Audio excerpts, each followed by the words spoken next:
दोस्तों, मेरा नाम शिवम शर्मा है। पेश हूँ आपके सामने लेकर आरआरबी एनटीपीसी के लिए इम्पोर्टेंट सेशंस। और आज के सेशन में हम इंडियन पॉलिटी के मोस्ट एक्सपेक्टेड क्वेश्चंस करेंगे। क्लास बहुत इंपॉर्टेंट रहने वाली है। इस सीरीज में अगर मैं आपको बताऊं तो इस सीरीज में हम इंडियन पॉलिटी के वो सभी क्वेश्चंस, सभी टॉपिक्स इसी एक ही वीडियो में कवर करेंगे, जिन टॉपिक से क्वेश्चंस या तो आते हैं या आ सकते हैं। ठीक है, इसलिए आपने अब तक जितनी तैयारी की वो तो आपके लिए बेनिफिशियल है ही है, लेकिन अगर उसके साथ साथ आप इस वीडियो को भी देखेंगे तो मैं डेफिनेटली कहता हूँ कि इंडियन पॉलिटी के क्वेश्चन को आप छोड़कर नहीं आने वाले, क्योंकि मल्टीपल शिफ्ट्स में ये पेपर होने वाला है और बहुत लंबा प्रोसेस ये देखने को आपको मिलेगा। तो इसलिए क्वेश्चंस की वैरायटी हमारे पास होनी बहुत आवश्यक है।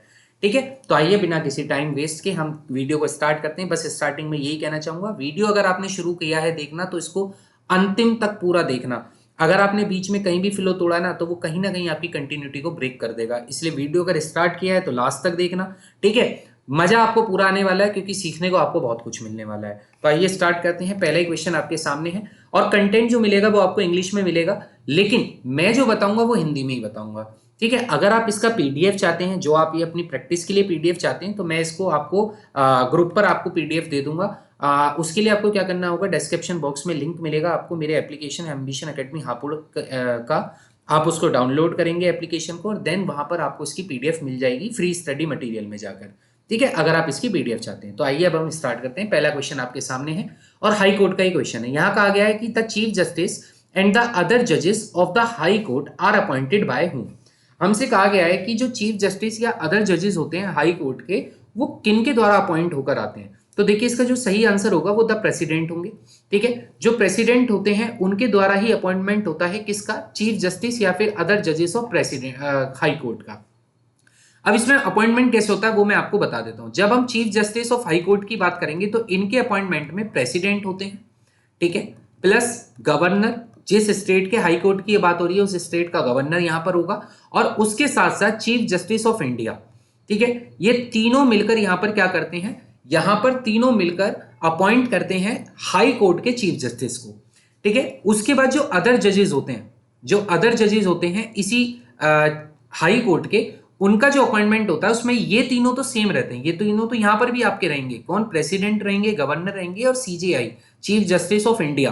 ठीक है, ये भी रहेंगे, लेकिन इनके साथ यहां पर एक चीज और जुड़ जाती है और वो है उस हाई कोर्ट का चीफ जस्टिस।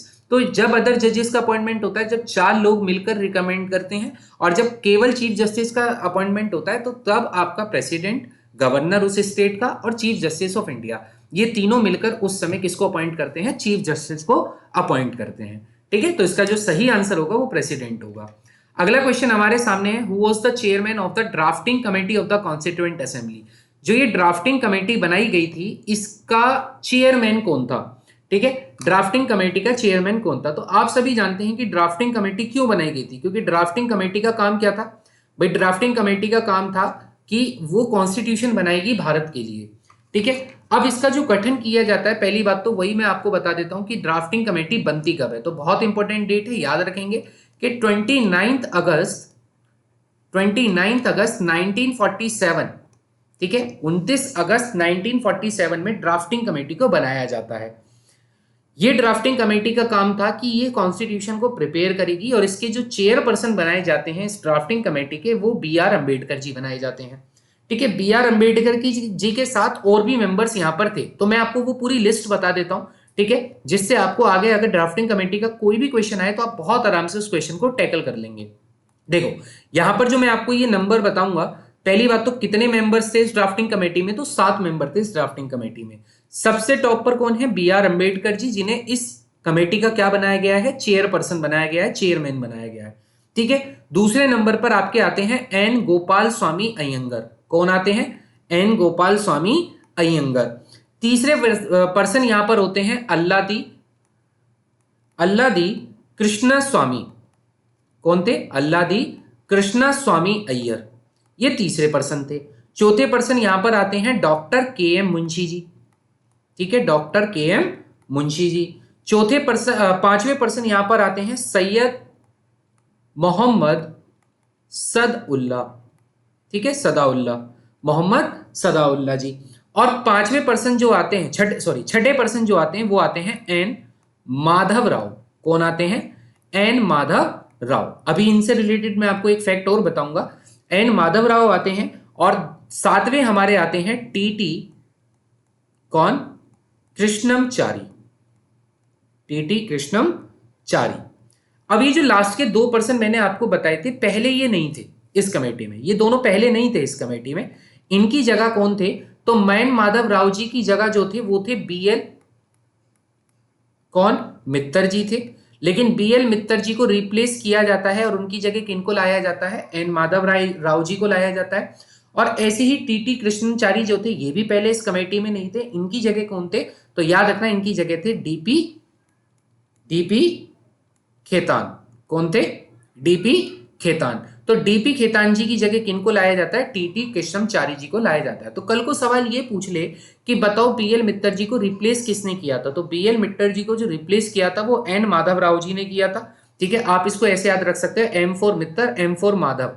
ठीक है, अब माधव ही तो मित्र हैं सबके, माधव मतलब कृष्ण, तो कृष्ण सबके मित्र हैं, तो ऐसे याद रखेंगे कि मित्तर जी को किसने रिप्लेस किया, माधव जी ने रिप्लेस किया। ठीक है, ऐसी कृष्णमचारी ये किनकी जगह है, तो याद रखना डीपी खेतान जी की जगह आए हैं। जो डीपी खेतान है उनकी जगह कौन है, तो उनकी जगह है कृष्णमचारी जी आए। बाकी ये 5 नेम तो बिल्कुल एजिट के एजिट रहे। जब ये 29 अगस्त 1947 में ड्राफ्टिंग कमेटी बनी तो अंबेडकर जी को इस कमेटी का चेयरपर्सन बनाया गया था। ठीक है, ये चेयरपर्सन, चेयरमैन, आप जो भी कहना चाहें, वो इसके हेड थे। एन गोपाल स्वामी अयंगर, अल्लादी कृष्णा स्वामी अय्यर, डॉक्टर के एम मुंशी, सैयद मोहम्मद सदाउल्ला और एन माधव राव जो बीएल मित्तर की जगह आए हैं, और टीटी कृष्णमचारी जो डीपी खेतान जी की जगह आए हैं। ठीक है, ये आपके ड्राफ्टिंग कमेटी का पूरा एक स्ट्रक्चर था। ठीक है, अब इनका काम क्या था, तो इनका काम था कॉन्स्टिट्यूशन को प्रिपेयर करना। क्या काम था, to prepare constitution for India, to prepare constitution of India. इनका काम था भारत के लिए संविधान को तैयार करना। ठीक है, तो ये चीजें जो मैं आपको बता रहा हूं ना, कि केवल मैं क्वेश्चन का आंसर नहीं बल्कि उसके साथ बहुत सारे मैं फैक्चुअल नॉलेज भी आपको देता हुआ चलूंगा, जिससे क्वेश्चंस कहीं से भी इस टॉपिक से आए तो आप अटेम्प्ट आराम से कर पाओ। ठीक है, और doctor B are Ambedkar ji की पार्टी भी मैं आपको बता देता हूं। तो इनकी जो पार्टी थी ना, वो आप याद रखना, इनकी पार्टी थी शेड्यूल्ड कास्ट फेडरेशन। क्या था, ये किस पार्टी के नेता थे, तो ये थे शेड्यूल्ड कास्ट फेडरेशन। ठीक है, ये एक पार्टी थी जिससे ये नेता बने थे। और ये ड्राफ्टिंग कमेटी में, इस ड्राफ्टिंग कमेटी में नॉन कांग्रेस मेंबर है, मतलब इन्होंने ये कांग्रेस दल से कभी जुड़े ही नहीं थे बी आर अंबेडकर जी। ये शेड्यूल कास्ट फेडरेशन के थे और नॉन कांग्रेस मेंबर्स थे ये। ठीक है, ड्राफ्टिंग कमेटी के। तो ये भी क्वेश्चन आ सकता है। ठीक है, अगले क्वेश्चन की तरफ आते हैं। How many members of the constituent assembly signed the Indian constitution of India. भाई देखो, जब कॉन्स्टिट्यूएंट असेंबली ने संविधान को बना लिया, संविधान बनाकर तैयार कर दिया, तो कितने लोगों ने इस पर हस्ताक्षर किए, तो नंबर याद रखना है 284। कितने लोग थे, 284। ठीक है, 284। अब याद कैसे करना है, तो ऐसे याद कर लो, 4 दूनी 8।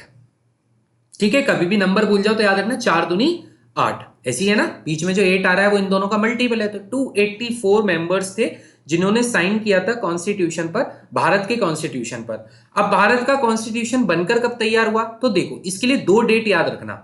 एक डेट याद रखना 26 नवंबर 1949 और एक डेट याद रखना 26 जनवरी 1950। जो हमारा संविधान बनकर तैयार हो गया था वो हमारा तैयार हो गया था 26 नवंबर 1949 में। यहां हमने क्या किया, पार्शियली हमने कॉन्स्टिट्यूशन को क्या कर दिया था, मतलब फोर्स में ला दिया था। Partially constitution came into force. ठीक है, इसको हमने जो संविधान के कुछ अंश थे उसको हमने कुछ अंशों को 26 नवंबर 1949 में क्या कर दिया, लागू कर दिया। लेकिन 26 जनवरी 1950 में हमने फुल्ली फोर्स्ड में ला दिया था किसको, इंडियन कॉन्स्टिट्यूशन को। तो भारतीय संविधान का जो जितना भी सेक्शन है वो फुल्ली सेक्शन आपका कब से अस्तित्व में आया, 26 जनवरी 1950 से। इसके पीछे कारण यह है कि इस डेट को इसलिए चुना गया था क्योंकि इसी दिन जवाहरलाल नेहरू जी ने लाहौर में जब सेशन था तो उसी रावी नदी के किनारे उन्होंने पूर्ण स्वराज का डिक्लेरेशन किया था और भारत को एक आजाद देश कह दिया था। तो इस दिन को रिमार्केबल करने के लिए हमने ये दिन चुना कि हम संविधान को जो अडॉप्ट करेंगे वो इस तारीख में करेंगे। ठीक है, 26 जनवरी 1950 में करेंगे। और इस दिन को हम इंडिपेंडेंस डे भी बनाना चाहते थे, जो कि बाद में 15 अगस्त 1947 हमारा आजादी का दिवस बना। ठीक है, ये बातें आपको याद रखनी है। अब आप देख रहे हो, आप जो ड्राफ्टिंग कमेटी है वो बनी कब है भाई? वो बनी है 29 अगस्त 1947 में, और जो संविधान बनकर तैयार हुआ है वो कब हुआ है? 26 नवंबर 1949 में। ठीक है, तो ये लगभग कितना समय हो गया? लगभग 2 साल से ज्यादा का समय ये आपको देखने को मिलेगा, क्योंकि अगर हम 1950 तक देखेंगे तो 1950 में 2 साल से बहुत एक्स्ट्रा समय यहां पर आएगा, तो वो समय भी आपसे पूछ सकता है। अगला क्वेश्चन आता है, the permanent president of constituent assembly. जो ये संविधान सभा बनी थी, इसका परमानेंट प्रेसिडेंट कौन बनाया गया था? देखो, जब संविधान सभा बनती है तो इसकी पहली मीटिंग कब होती है? अब ये भी इंपॉर्टेंट है, देखो डेट्स ही तो इंपॉर्टेंट है भाई। ये जो संविधान सभा बनती है इसकी पहली मीटिंग होती है 9 दिसंबर 1946 में। 9 दिसंबर 1946 में इसकी पहली मीटिंग होती है।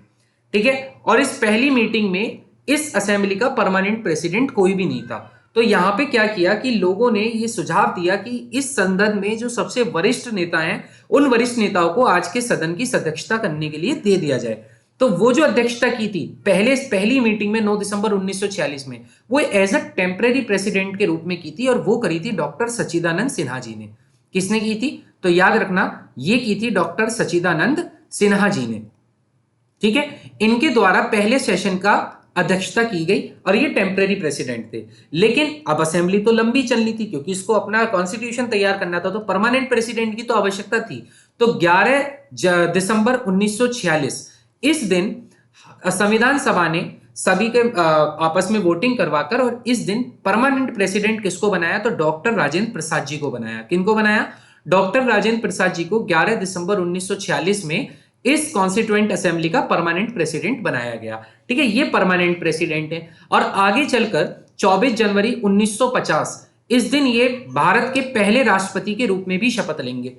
ठीक है, तो ये बहुत इंपॉर्टेंट पर्सनैलिटी है डॉक्टर राजेंद्र प्रसाद। तो आप याद रखेंगे, डॉक्टर राजेंद्र प्रसाद जो है वो कॉन्स्टिट्यूएंट असेंबली के परमानेंट प्रेसिडेंट है।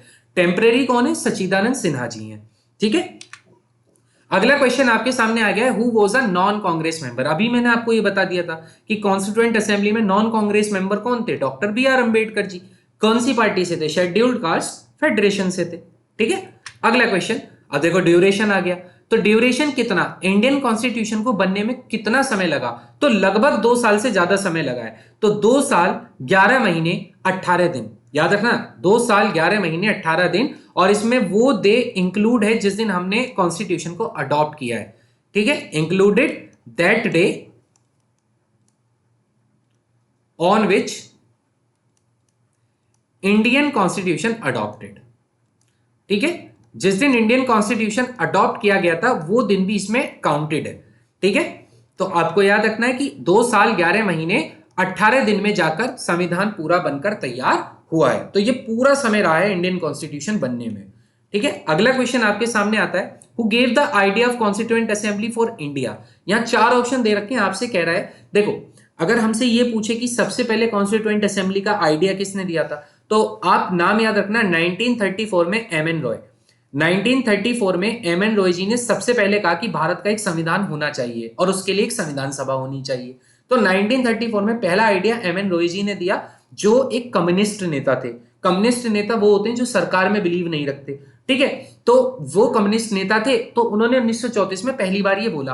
ठीक है, उसके बाद आईएनसी ने ऑफिशियली इसको डिमांड किया, और फिर 1935 के समथिंग जवाहरलाल नेहरू जी ने भी इसको ऑफिशियली अडॉप्टेड कर लिया और कहा कि हाँ, we need a constituent assembly to build our Indian constitution. और उसके लिए उन्होंने तरीका बताया एडल्ट सफरेज। अभी जो एडल्ट सफरेज होता है, इसका मतलब क्या होता है कि ये जो कॉन्स्टिट्यूएंट असेंबली होगी ये चुनकर आएगी। एडल्ट सफरेज का मतलब होता है डायरेक्ट इलेक्शन, यानी कि यहां पर जो कॉन्स्टिट्यूएंट असेंबली में जो रिप्रेजेंटेशन होगा वो लोगों के द्वारा चुनकर आएगा। जबकि ऐसा हुआ नहीं, केवल 10% लोगों ने, या आप कहो कि हाई सोसाइटी वाले लोगों ने ही सिर्फ इसमें हिस्सा लिया, देश की सारी जनता इसमें हिस्सा नहीं ली। ठीक है, इसलिए हम इसको इनडायरेक्ट इलेक्शन ही कहते हैं, पर जवाहरलाल नेहरू जी ने इसको एडल्ट सफरेज के थ्रू ही इलेक्ट करने के लिए कहा था। तो किसने ये आइडिया दिया? तो आइडिया तो मैंने बता दिया कि कॉन्स्टिट्यूएंट असेंबली का पहला आइडिया तो एमएन रॉय जी के थ्रू चला है, फिर उसके बाद आईएनसी ने मांगा, फिर आपका जवाहरलाल नेहरू जी ने, फिर गांधी जी ने, इन सबने ये चीजें मानते चले गए।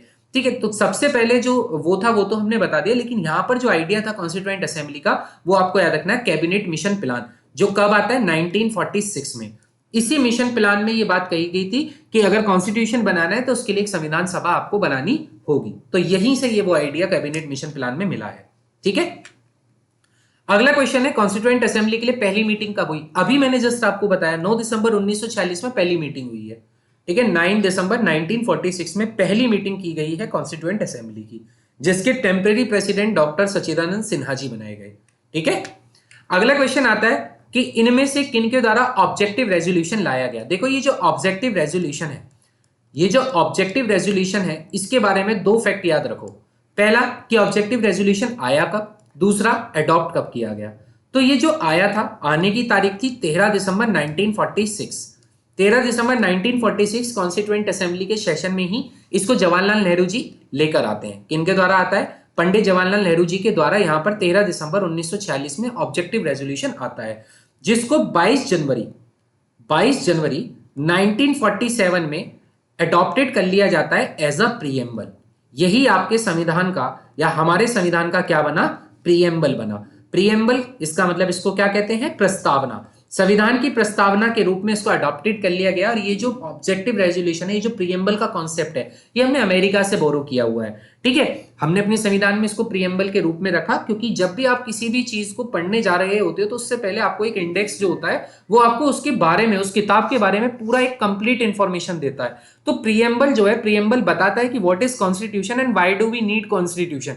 तो पूरी सारी इंफॉर्मेशन आपको इसके अंदर मिलती है कि हमने क्या क्या चीजें इंक्लूड की हुई हैं, किस किस तरीके से, कहां कहां से चीजें सारी आई हैं। तो वो सब चीजें आपको यहां देखने को मिलती हैं। तो ऑब्जेक्टिव रेजोल्यूशन कौन लेकर आया था? तो याद रखना, पंडित जवाहरलाल नेहरू जी लेकर आए। 3 तारीख याद रखना, 9 दिसंबर 1946 पहली मीटिंग, 11 दिसंबर 1946 परमानेंट प्रेसिडेंट डॉक्टर प्रसाद, और 13 दिसंबर 1946 ऑब्जेक्टिव रेजोल्यूशन आ गया। ठीक है, जवाहरलाल नेहरू जी का। ठीक है, अगला है नंबर ऑफ मेंबर्स बताओ कॉन्स्टिट्यूशन ड्राफ्टिंग कमेटी में। तो अभी मैंने बताया ड्राफ्टिंग कमेटी में जो नंबर ऑफ मेंबर्स थे वो 7 थे। ठीक है, 7 लोगों की ये कमेटी थी, 9 लोग इस पर आए थे। ठीक है, बस 2 लोगों को रिप्लेस किया गया है। किन किन को रिप्लेस किया गया है? तो बीएल मित्तर जी को एन माधव राव जी से रिप्लेस किया गया, वो सॉरी एन माधव राव जी को किन की जगह लाया गया? बीएल मित्तर जी की जगह लाया गया। और टीटी कृष्णमचारी जी को किन की जगह लाया गया? तो डीपी खेतान जी की जगह लाया गया। ठीक है, चीजें याद रहेंगी। 7 मेंबर्स थे ड्राफ्टिंग कमेटी में। अगला क्वेश्चन आपके सामने आता है कि कुछ कॉन्स्टिट्यूएंट असेंबली कमेटी बनी। भाई अभी जैसे आपने ड्राफ्टिंग कमेटी देखी, तो ऐसी बहुत सारी कमेटी बनाई गई और उनके चेयरपर्सन बनाए गए। हर किसी चेयरपर्सन के पास एक इंडिविजुअल वो थी जिम्मेदारी कि आप इस चीज को देखोगे, आप इस चीज को देखोगे, आप इस चीज को देखोगे। कहते हैं ना, जिसको जिसका काम अच्छा लगता था वो उस काम का चेयरपर्सन था। जैसे स्टीयरिंग कमेटी बनाई गई, ये जो स्टीयरिंग कमेटी थी इसका चेयरपर्सन किसको बनाया गया? तो याद रखना, इसके चेयरपर्सन बने थे डॉक्टर राजेंद्र प्रसाद। किनको बनाया गया था? Doctor Rajendra Prasad steering committee के चेयरपर्सन बने।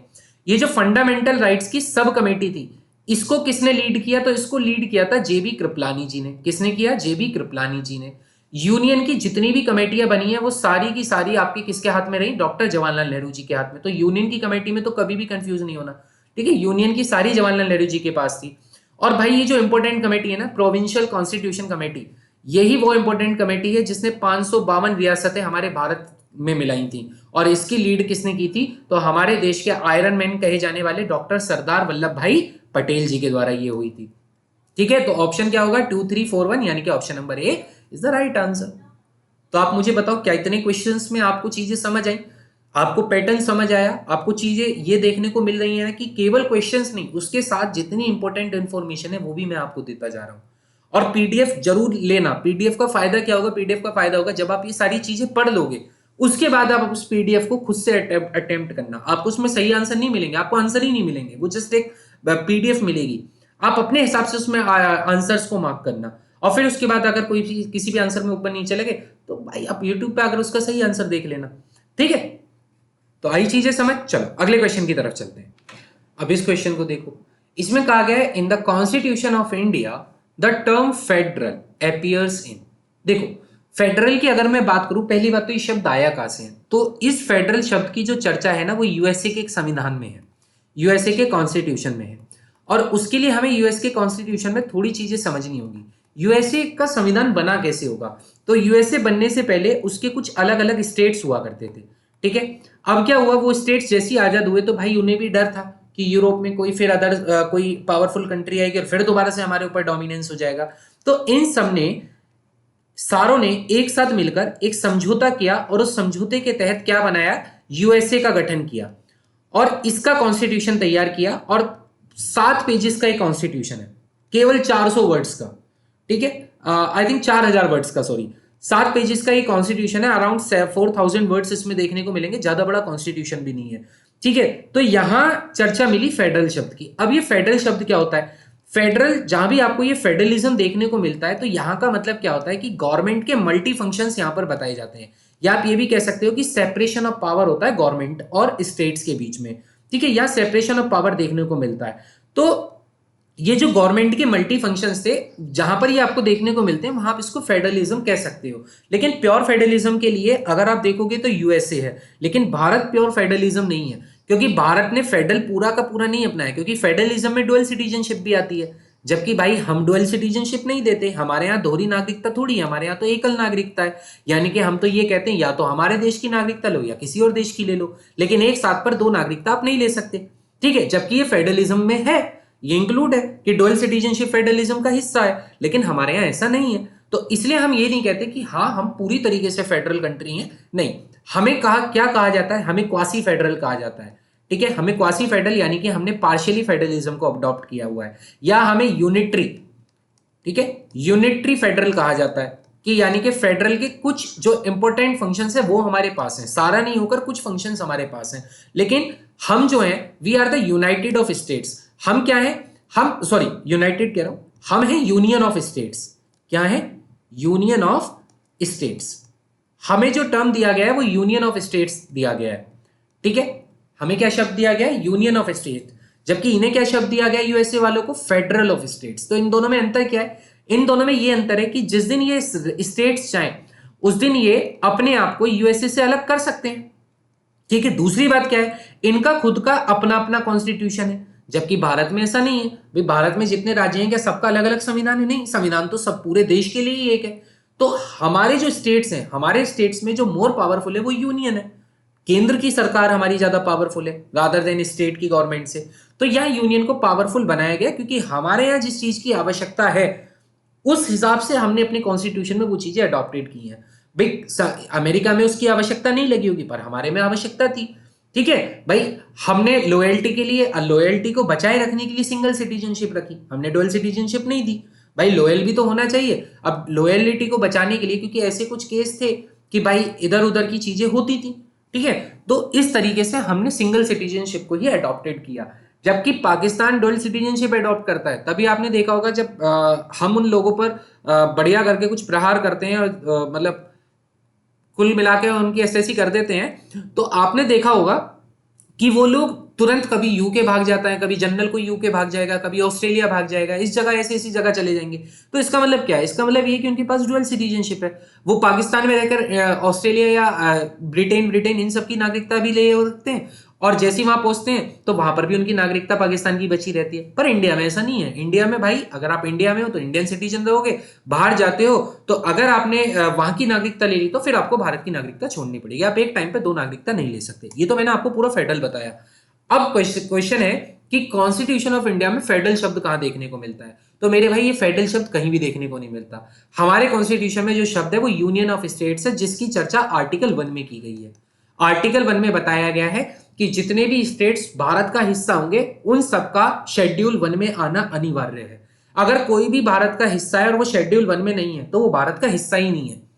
भारत में हर एक स्टेट, जिस स्टेट में भारत, जिस स्टेट का मतलब रिप्रेजेंटेशन भारत में है, तो याद रखना उस स्टेट का नाम शेड्यूल 1 में जरूर होगा। अगर नहीं होगा तो फिर वो भारत का हिस्सा ही नहीं होगा। ये आर्टिकल 1 में कहा गया है, ठीक है। इसके बाद अगला क्वेश्चन आता है, the idea of preamble has been borrow in Indian constitution. ये जो प्रीएम्बल का आइडिया है ये हमने किसके संविधान से बोरो किया है? तो अभी तो मैंने ये बता दिया था, यूएसए के संविधान से हमने ये बोरो किया था प्रीएम्बल, ठीक है। और फंडामेंटल राइट्स बहुत इंपॉर्टेंट है, क्वेश्चंस आ सकते हैं कि फंडामेंटल राइट्स किसके संविधान से लिए गए, तो हमने फंडामेंटल राइट्स भी अमेरिका के ही संविधान से लिए गए, ठीक है। क्योंकि भाई देखो 1787 में इन्होंने अपना संविधान तैयार कर लिया था और हमारे लिए जो था कि हमें मेजरली पोर्शन हमारा जो है वो हमने इन्हीं के साथ थोड़ा बहुत कंपैरिजन करके अपने हिसाब से उसको हमने क्या किया है, मतलब कट किया है, कुछ चीजें हमने ऐड की हैं, कुछ चीजें हमने रिमूव की हैं, वो सारी चीजें हमने अपने देश की जरूरतों के हिसाब से की, लेकिन मोस्टली पोर्शन हमने अमेरिका के साथ ही इसका कंपैरिजन देखने को मिलता है। तो फंडामेंटल राइट्स भी हमने अमेरिका से उठाए और अमेरिका के एक बिल ऑफ राइट्स है, वहां पर इसकी चर्चा थी, ठीक है। और बिल ऑफ राइट्स से चर्चा को हमने उसको अडॉप्ट किया और उसको हमने अपने संविधान में एज अ फंडामेंटल राइट्स रख लिया। फंडामेंटल राइट्स के लिए आर्टिकल अगर आपसे कभी पूछे तो याद रखना 12 से लेकर, ठीक है, 12 से लेकर कितने आर्टिकल आपको यहां देखने को मिलते हैं, आर्टिकल 12 से लेकर 35 तक, ये सारे आर्टिकल आपके किसके हैं, तो याद रखना ये फंडामेंटल राइट्स के हैं। फंडामेंटल राइट्स कौन से पार्ट में है, तो पार्ट थर्ड में है। किस पार्ट में, पार्ट थर्ड में आपका फंडामेंटल राइट्स आता है, ठीक है। और आपकी जो फंडामेंटल राइट्स हैं, ये तो 12 से 35 बता दिया मैंने कि 12 से 35 आपकी फ्रीडम की बात की गई है, लेकिन इसमें जो फंडामेंटल राइट्स हैं वो आपको आर्टिकल 19 में देखने को मिलेंगे, जो 6 तरीके की स्वतंत्रता आपको देते हैं, फ्रीडम आपको देते हैं, ठीक है। अब आपसे कह रहा था phrase equality before law. Equality before law का मतलब होता है कि कानून की नजर में सभी समान रहेंगे। ये जो कंसेप्ट है जो आर्टिकल 14 में देखने को मिलता है, इक्वलिटी बिफोर लॉ, इस कंसेप्ट को इंडियन कॉन्स्टिट्यूशन ने कहां से बोरो किया है, तो याद रखना ये इक्वलिटी बिफोर लॉ यानी कि संविधान की नजर में सभी को समान रूप से रखना, ये हमने ब्रिटेन के कॉन्स्टिट्यूशन से लिया है। कहां से लिया है, ब्रिटेन के कॉन्स्टिट्यूशन से हमने इसको अडॉप्ट किया है, ठीक है, इक्वलिटी बिफोर लॉ। तो ऐसे याद रख लो, बिफोर ब्रिटेन, ठीक है। Idea of कॉनकरेंट list. अब देखो क्या होता है, मैंने भी बताया कि हम क्वासी फेडरल हैं। क्वासी फेडरल है इसका मतलब फेडरल के कुछ फीचर्स हमारे पास हैं, यानी कि हम डिवीजन करते हैं पावर्स का। अब ये जो डिवीजन ऑफ पावर्स है इनको 3 भागों में बांटा जाता है। अब डिवीजन ऑफ पावर्स किसके बीच में है भाई, सेंट्रल गवर्नमेंट और स्टेट्स गवर्नमेंट के बीच में, भारत सरकार और राज्य सरकारों के बीच में पावर को डिवाइड किया गया है। अब ये जो पावर डिवाइड की गई है वो 3 लिस्टों में की गई है, ठीक है। पहली आती है लिस्ट 1, दूसरी आती है लिस्ट 2, तीसरी आती है लिस्ट 3। पहली लिस्ट में जो सब्जेक्ट है वो यूनियन के सब्जेक्ट है। यूनियन सब्जेक्ट वो सब्जेक्ट होते हैं जिसपे कानून सिर्फ भारत की संसद बनाती है, ठीक है, जिस पर भारत की संसद कानून बनाती है, जो सभी स्टेट्स के लिए एक कानून होते हैं, उन सारे को हम यूनियन सब्जेक्ट्स बोलते हैं। लेकिन लिस्ट 2 में वो सब्जेक्ट आते हैं जिन पर कानून कौन बना सकता है, स्टेट बना सकता है। यहां पर स्टेट अपने लिए कानून उस तरीके से बना सकता है। तीसरा जो सब्जेक्ट होता है, ये तीसरा सब्जेक्ट होता है कॉनकरेंट। कौन सा होता है, कॉनकरेंट। ये कॉनकरेंट सब्जेक्ट्स वो सब्जेक्ट्स होते हैं जिन पर यूनियन और स्टेट्स दोनों मिलकर कानून बना सकते हैं, लेकिन डोमिनेंस अगेन यूनियन का रहेगा, क्योंकि हमारे यहाँ यूनियन इज मोर पावरफुल, ठीक है, क्योंकि हमने यूनियन को ज्यादा पावरफुल बनाया है, ठीक है। तो इसलिए कॉनकरेंट लिस्ट में दोनों के दोनों यूनियन और स्टेट जो है वो मिलकर कानून बनाते हैं। अभी जो डिवीजन पावर है ये आपको कौन से शेड्यूल में देखने को मिलता है, तो आप याद रखना ये आपको जो देखने को मिलता है तो कहां पर मिलेगा, 7th में आपको देखने को मिलेगा, ठीक है। ये डिवीजन ऑफ पावर फेडरलिज्म का ही यूनिक फीचर है कि हम यहां पर पावर्स को डिवाइड करते हैं एज पर द सब्जेक्ट्स के आधार पर हम इसको डिवीजन करते हैं। तो कॉनकरेंट लिस्ट हमने जो बोरो किया है वो ऑस्ट्रेलिया के संविधान से लिया है, ठीक है। ऑस्ट्रेलिया से हमने कॉनकरेंट लिस्ट को बोरो किया हुआ है। यूएसएसआर से अगर मैं बात करूं तो यूएसएसआर से हमने फंडामेंटल ड्यूटीज उठाई हुई है। क्या उठाई हुई है, फंडामेंटल ड्यूटीज हमने कहां से ली गई हैं, तो फंडामेंटल ड्यूटीज हमने ली हैं यूएसएसआर के संविधान से। फंडामेंटल ड्यूटीज कब बनती हैं, 1976 में, इंदिरा गांधी जी की सरकार थी इस समय, ठीक है। और कौन सा कॉन्स्टिट्यूशनल अमेंडमेंट होता है, तो 42nd कॉन्स्टिट्यूशनल अमेंडमेंट एक्ट, जिसे मिनी कॉन्स्टिट्यूशन ऑफ इंडिया भी कहा जाता है। बहुत सारे संशोधन किए गए संविधान में, ठीक है, बहुत सारे संशोधन इस समय देखने को मिले। तो यहाँ fundamental duties 1976 by 42nd amendment act के तहत हमने अडॉप्टेड की अपने कॉन्स्टिट्यूशन में, और इसकी जो प्रेरणा थी वो यूएसएसआर के संविधान से ली गई है, ठीक है।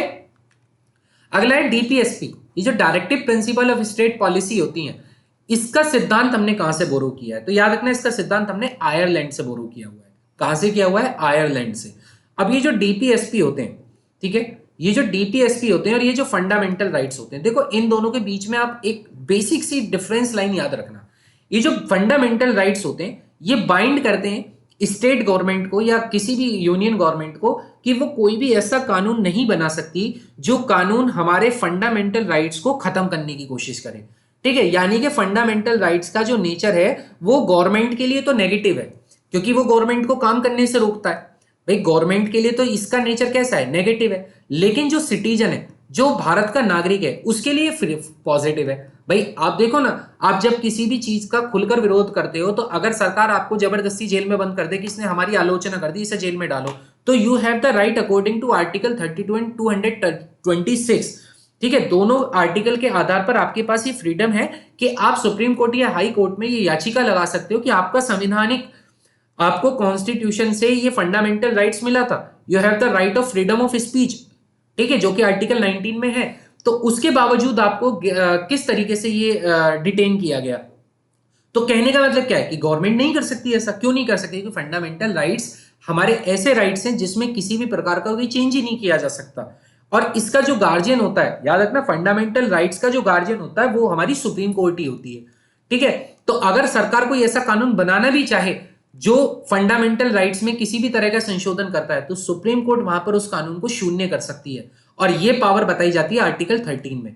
आर्टिकल 13 साफ साफ कहता है कि कोई भी कानून, जो कानून फंडामेंटल राइट्स को शून्य करने की ताकत रखता है, ऐसे कानून को सुप्रीम कोर्ट शून्य कर सकती है अकॉर्डिंग टू आर्टिकल 13, क्योंकि इंडिपेंडेंट जुडिशरी है हमारे पास। ठीक है, इसलिए ऐसा होता है। तो फंडामेंटल राइट्स गवर्नमेंट के लिए नेगेटिव नेचर के, पर हम लोगों के लिए पॉजिटिव नेचर के, भाई करो, करके दिखाओ, हमारे पास तो फंडामेंटल राइट्स है। लेकिन भाई संविधान में जिस चीज की फ्रीडम दी गई है उस चीज में कहीं ना कहीं आपको यह भी बताया गया है कि क्या करना है क्या नहीं करना। वो भी आप पहले पूरा पढ़ लेना कि जाके भिड़ जाओ आज ही।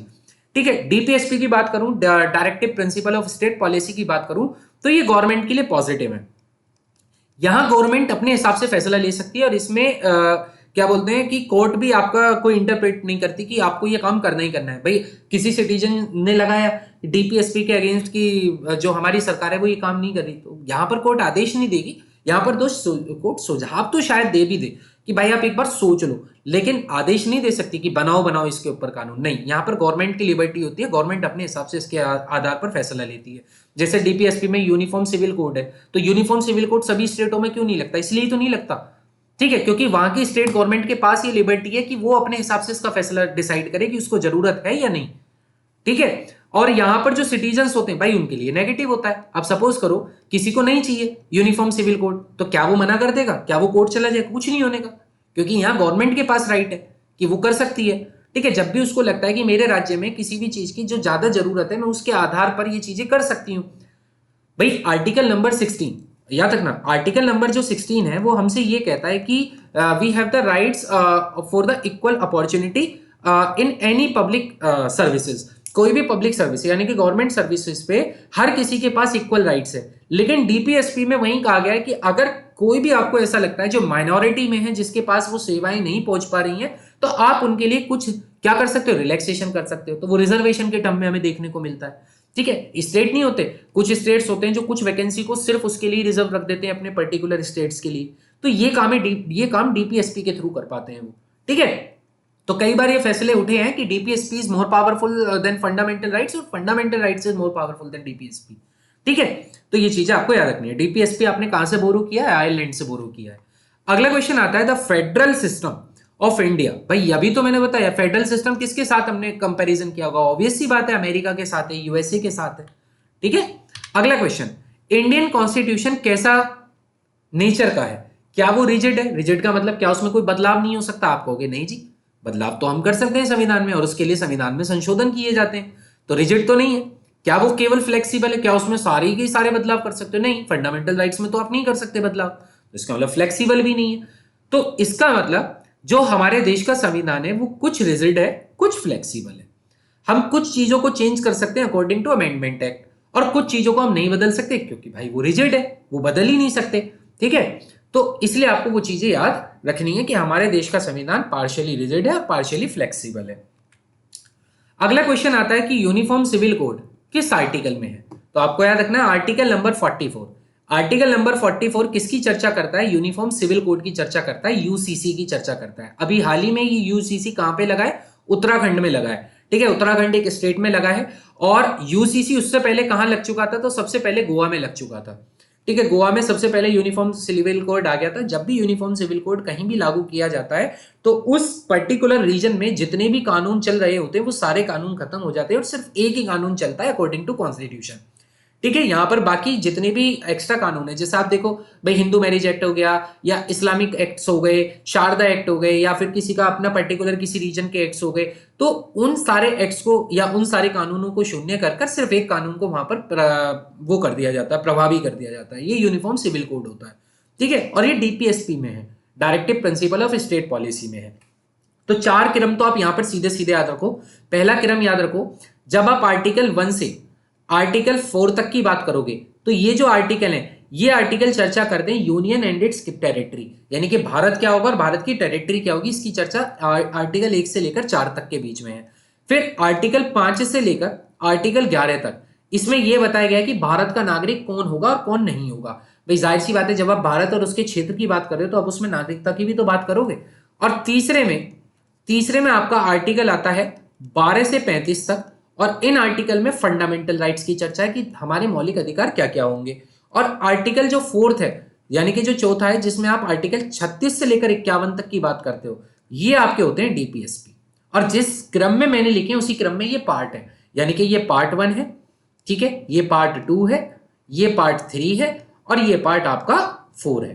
तो आप याद रखना 51 तक आर्टिकल आपने अब तक एमसीक्यू में कवर कर लिए हैं, 1 से लेकर 4, 5 से लेकर 11, ठीक है, 12 से लेकर 35 और 36 से लेकर 51 तक, ठीक है, याद रहेंगे यूनियन एंड इट्स टेरिटरी, और ये आपका हो गया सिटीजनशिप, ठीक है, ये आपका हो गया fundamental rights, and this is your DPSP.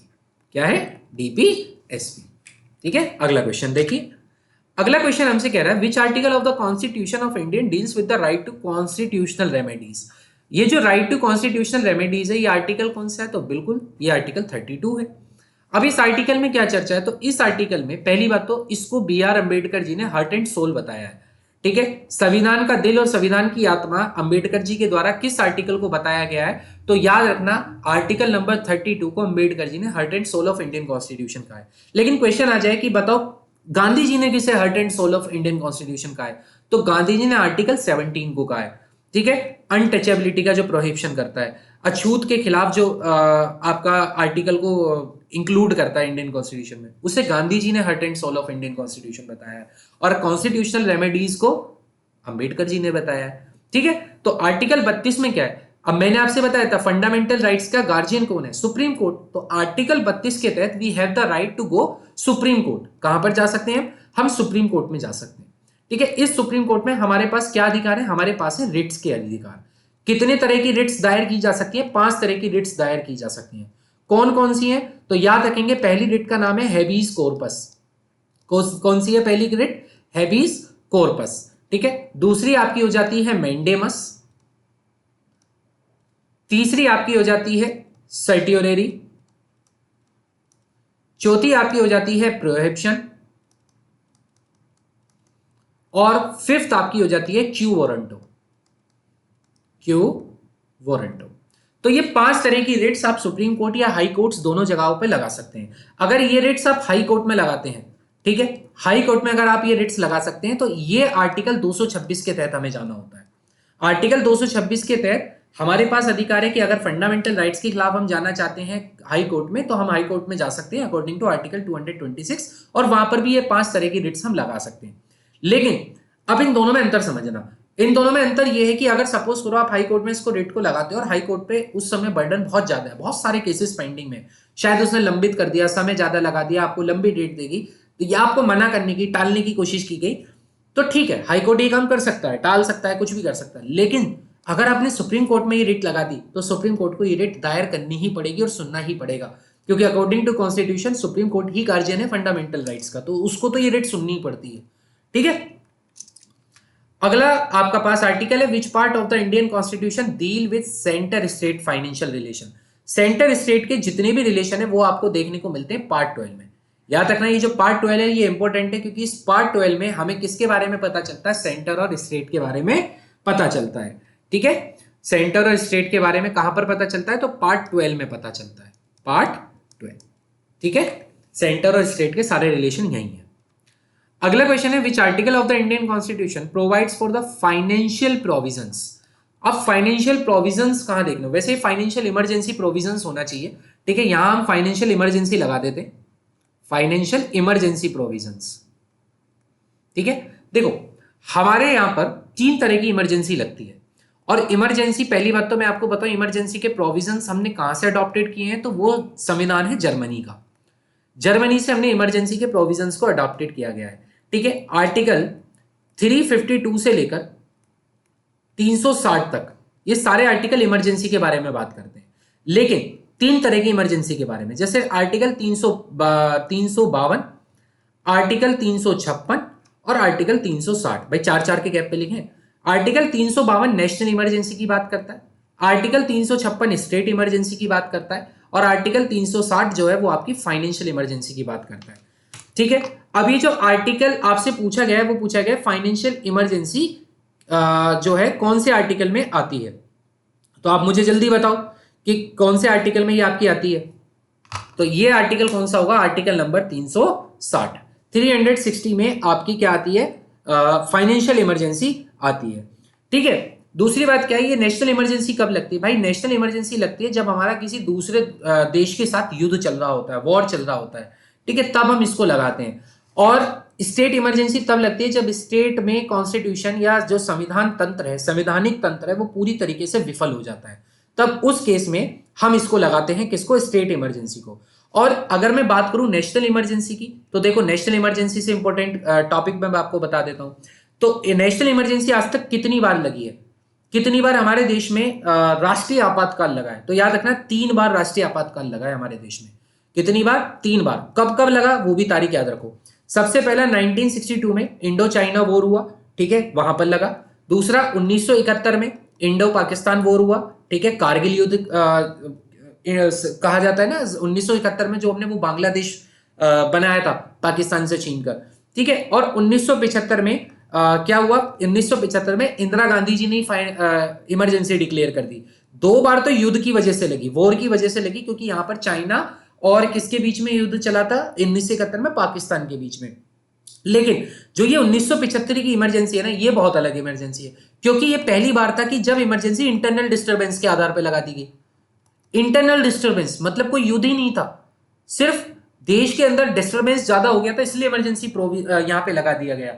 और इसी साल में जब ये इंटरनल डिस्टर्बेंस हुआ, जब इमरजेंसी पूरे देश में लागू कर दी गई, तो इसी समय में ये 2 साल तक लागू रही, 1970 तक रही। इसके बाद इंदिरा गांधी जी की सरकार भी गिरी, यहाँ पर मोरारजी देसाई जी आए और उन्होंने संविधान में संशोधन किया, 44वां संविधान संशोधन किया, और उसमें ये वर्ड डाला कि इंटरनल डिस्टर्बेंस के आधार पर कभी भी देश में इमरजेंसी नहीं लगेगी। और आज के बाद जो भी इमरजेंसी लगेगी वो केवल प्रेसिडेंट ही साइन नहीं करेंगे, बल्कि उसको पार्लियामेंट में लाना होगा, मेजोरिटी में पास करना होगा, तब आप इमरजेंसी उस वक्त लगा सकते हो। पहले क्या था, प्रेसिडेंट से रातों रात साइन करवा लिए गए, पूरे देश में इमरजेंसी घोषित कर दी, है ना। तो दिस फीचर शोज कि हमारा जो कॉन्स्टिट्यूशन है वो फ्लेक्सिबल भी है, उसमें हम चेंजेस कर सकते हैं बाय थ्रू अमेंडमेंट।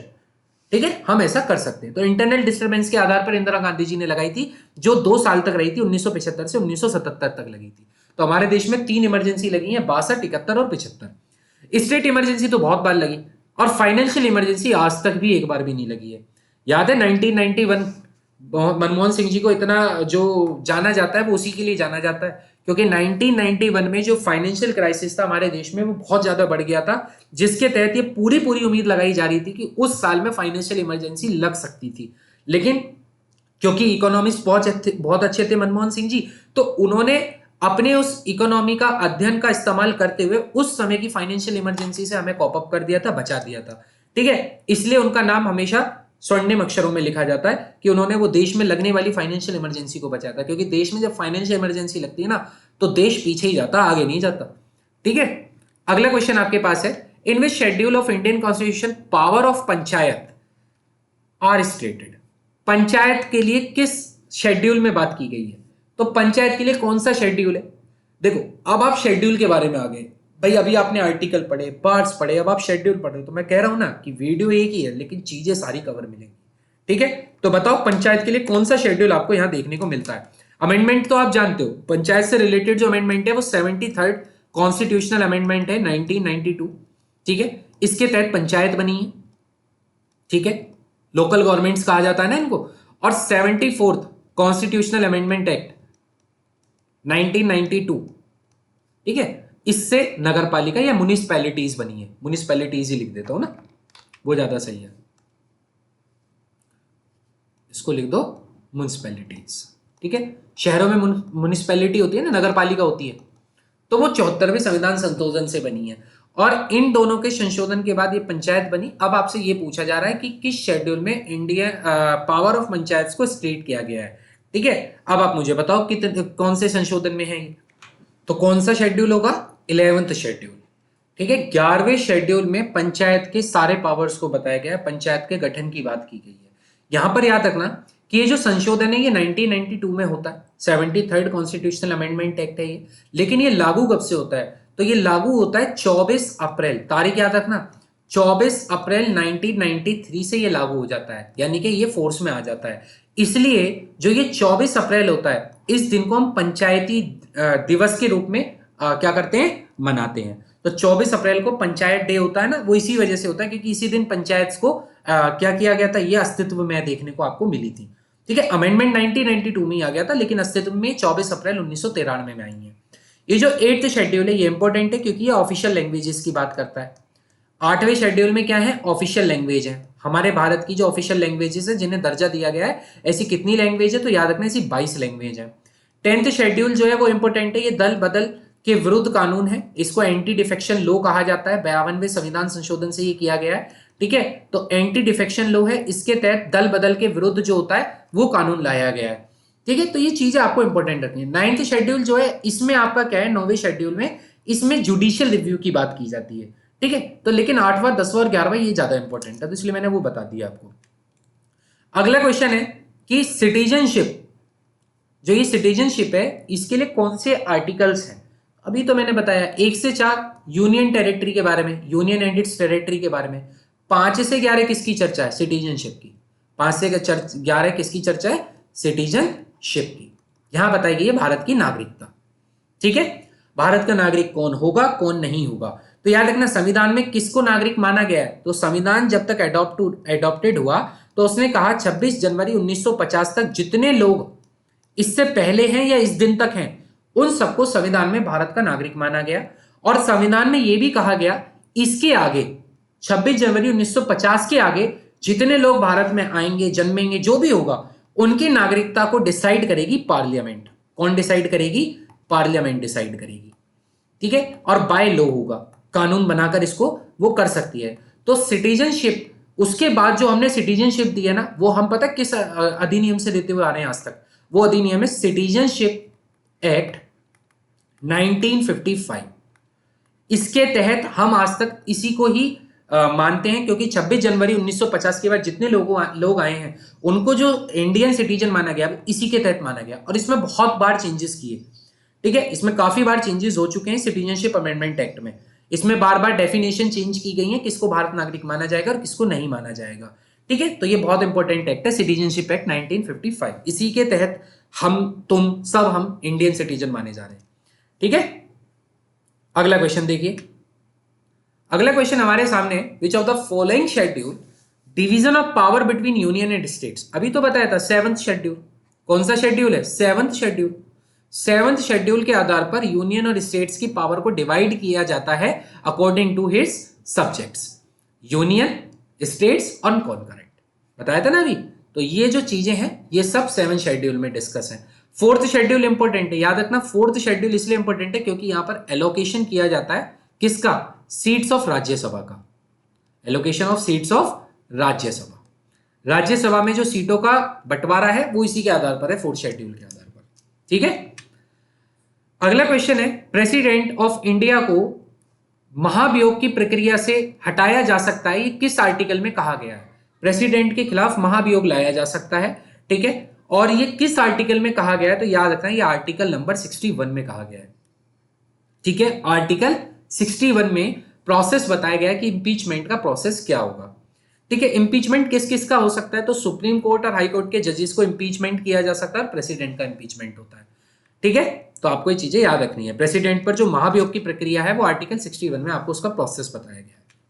अगला क्वेश्चन है, वे under which of the constitutional provision the supreme court of India extend advice to the president of India. बहुत इंपॉर्टेंट है, यहां कहा गया है कि प्रेसिडेंट किसी भी मामले में सुप्रीम कोर्ट की एडवाइस ले सकते हैं। किसी भी मामले में प्रेसिडेंट सुप्रीम कोर्ट की एडवाइस ले सकते हैं, किस आर्टिकल में कहा गया। पहले तो मैं आपको एक एडवाइस का ही एग्जांपल दे देता हूं। देखो, एक बेरूबारी केस होता है।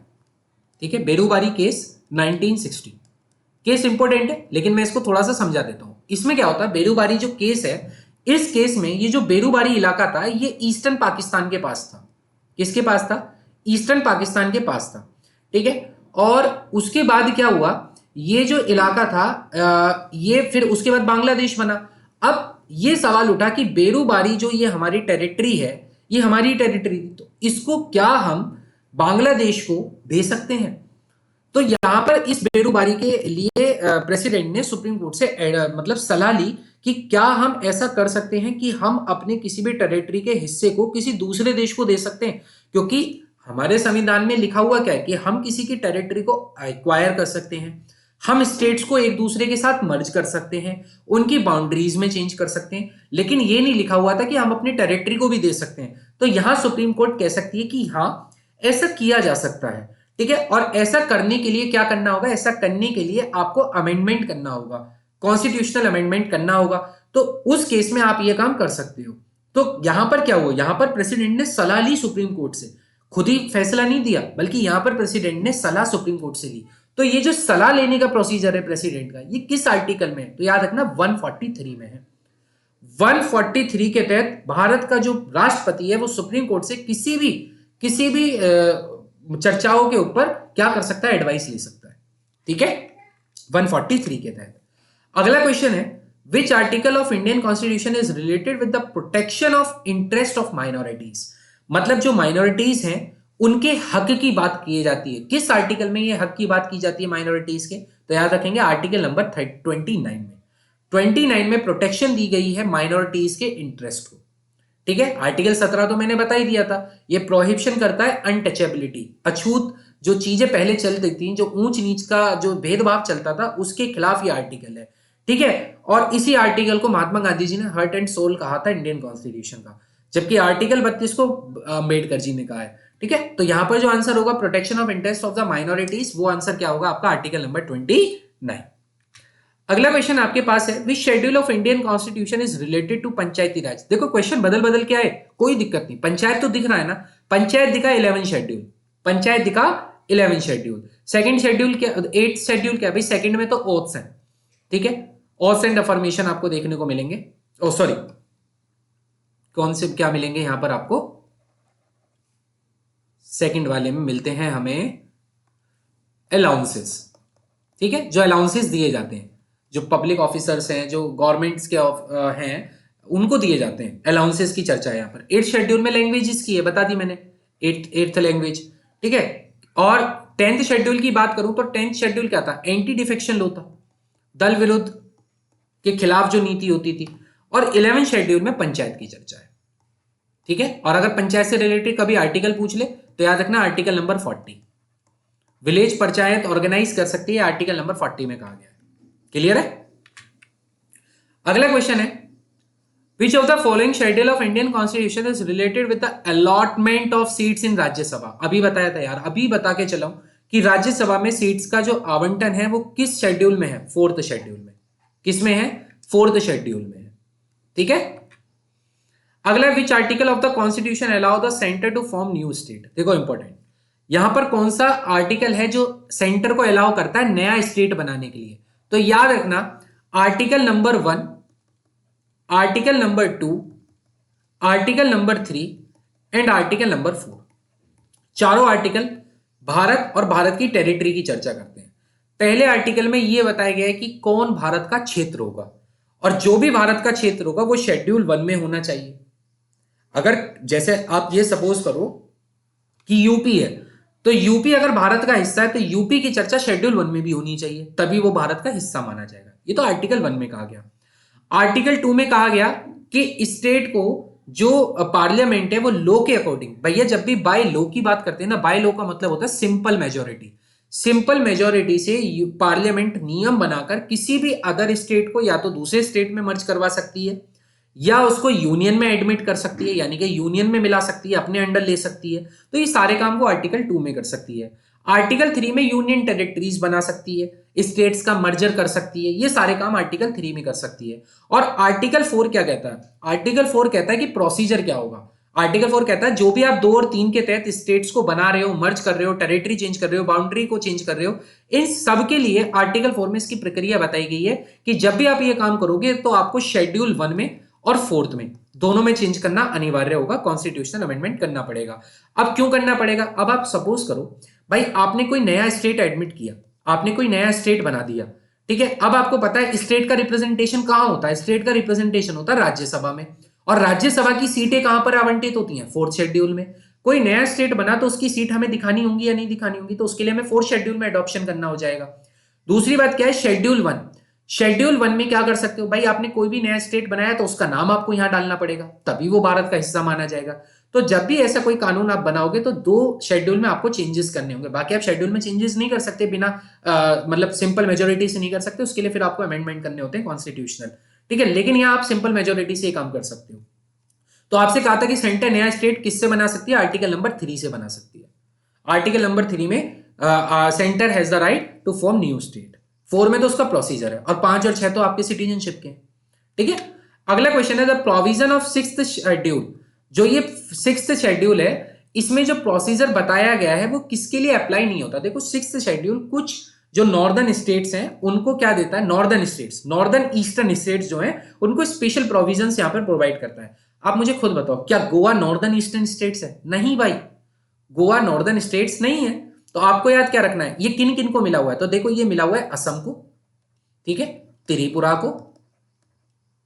को, मेघालय और मिजोरम, ठीक है, मेघालय और मिजोरम। ये 4 है जिन्हें 6th शेड्यूल में स्पेशल प्रोविजंस दिए गए। तो आप इसको ऐसे याद रख सकते हो, AMTM, असम, मेघालय, त्रिपुरा, मिजोरम, ठीक है, AMTM याद रहेगा। गोवा को नहीं है, नॉर्दर्न ईस्टर्न स्टेट्स को ये स्पेशल प्रोविजंस है, ठीक है। हाउ मेनी सब्जेक्ट्स, कितने जब सब्जेक्ट्स हैं पंचायत के? तो याद रखना, पंचायत जब बनी थी, 73rd अमेंडमेंट एक्ट जब आया था, तो उसमें कितने सब्जेक्ट थे? 29 सब्जेक्ट्स हैं पंचायत के।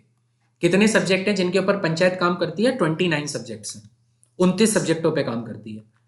अगला क्वेश्चन है, कॉन्स्टिट्यूशनल अमेंडमेंट करने के लिए कौन सा आर्टिकल से डील करनी होती है? Article number 368। कौन सा आर्टिकल है? आर्टिकल 368। इस आर्टिकल के तहत कॉन्स्टिट्यूशनल अमेंडमेंट किया जाता है, और कॉन्स्टिट्यूशनल अमेंडमेंट जब भी आप करते हो तो वो सिंपल मेजॉरिटी से नहीं बल्कि अमेंडमेंट, ठीक है। ये जो कॉन्स्टिट्यूशनल अमेंडमेंट है, इसमें आपको क्या करना होता है, संविधान में आप ये चेंज कर रहे होते हो तो इसमें आपको स्पेशल मेजॉरिटी चाहिए होती है। क्या चाहिए होती है? स्पेशल मेजॉरिटी के थ्रू आप ये कॉन्स्टिट्यूशनल अमेंडमेंट करते हो। संविधान के कुछ ऐसे अंश हैं जिनको बदलाव करने के लिए कॉन्स्टिट्यूशनल अमेंडमेंट करना होता है और उसके लिए मेजॉरिटी चाहिए होती है, ठीक है। कॉन्स्टिट्यूशनल अमेंडमेंट के लिए आप जो बिल है वो किसी भी हाउस में ला सकते हो। आप लोकसभा में भी ला सकते हो, राज्यसभा में भी ला सकते हो, पहले किसी भी सभा में ला सकते हो, कोई फर्क नहीं पड़ता, ठीक है। ऐसा नहीं है कि लोकसभा में पहले आएगा, नहीं, ये राज्यसभा में भी पहले आ सकता है, ठीक है। तो ऐसा किया जा सकता है, किसी भी हाउस में ये कॉन्स्टिट्यूशनल अमेंडमेंट बिल लाया जा सकता है। हाँ, प्रायर रिकमेंडेशन किसका चाहिए होता है? प्रेसिडेंट का चाहिए होता है। प्रायर रिकमेंडेशन प्रेसिडेंट का इसमें लेना जरूरी होता है, ठीक है। तो ये आपको याद रखना है। तो कौन से आर्टिकल है? आर्टिकल 368। अब ये जो कॉन्स्टिट्यूशनल अमेंडमेंट प्रोसीजर है, ये जो आर्टिकल हमने यहां पर रखा, ये हमने कहां से बोरो किया? तो ये हमने बोरो किया है साउथ अफ्रीका के संविधान से। कहां से? साउथ अफ्रीका के कॉन्स्टिट्यूशन से ये हमने अडॉप्टेड किया हुआ है कॉन्स्टिट्यूशनल अमेंडमेंट, ठीक है। अगला क्वेश्चन है, which article provides that any law pass in violation of fundamental right is void to extent of such violation.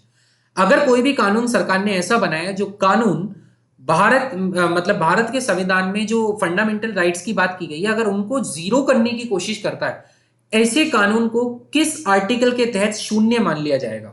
बनते ही शून्य हो जाएगा वो कानून। अगर कोई ऐसा कानून बना जो कानून फंडामेंटल राइट्स में चेंज कर गया, तो ऐसा कानून बनते ही जीरो हो जाएगा। ये आर्टिकल नंबर 13 में कहा गया है। आर्टिकल नंबर 13 में इसकी चर्चा है। आर्टिकल नंबर 13 ही कहता है कि अगर कोई ऐसा लो जो वायलेशन करता है फंडामेंटल राइट्स का, बनते के साथ ही शून्य हो जाएगा, ठीक है। और आर्टिकल नंबर 18 तो पता है क्या है? एबोलिशन ऑफ टाइटल्स, ठीक है, उपाधियों का अंत। अगला आता है the term state has been defined in which of the following article. State कहां पर डिफाइन किया गया? आर्टिकल नंबर 1 में।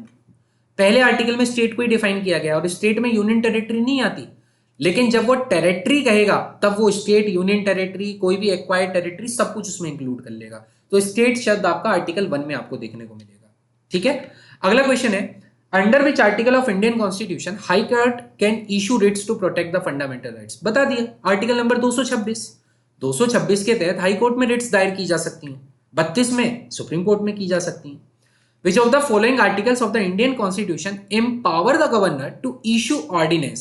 देखो ऑर्डिनेंस तब आता है जब सत्र नहीं चल रहा होता, जब सेशन नहीं हो रहे होते पार्लियामेंट में या फिर लेजिस्लेचर में। उस समय में एक टेम्परेरी, मतलब टेम्परेरी बेसिस पर इसलिए कह रहा हूं क्योंकि लेजिस्लेचर से ये पास नहीं हुआ, तो टेम्परेरी बेसिस पर कानून बनाया जाता है गवर्नर या प्रेसिडेंट के द्वारा, जिसे ऑर्डिनेंस कहा जाता है।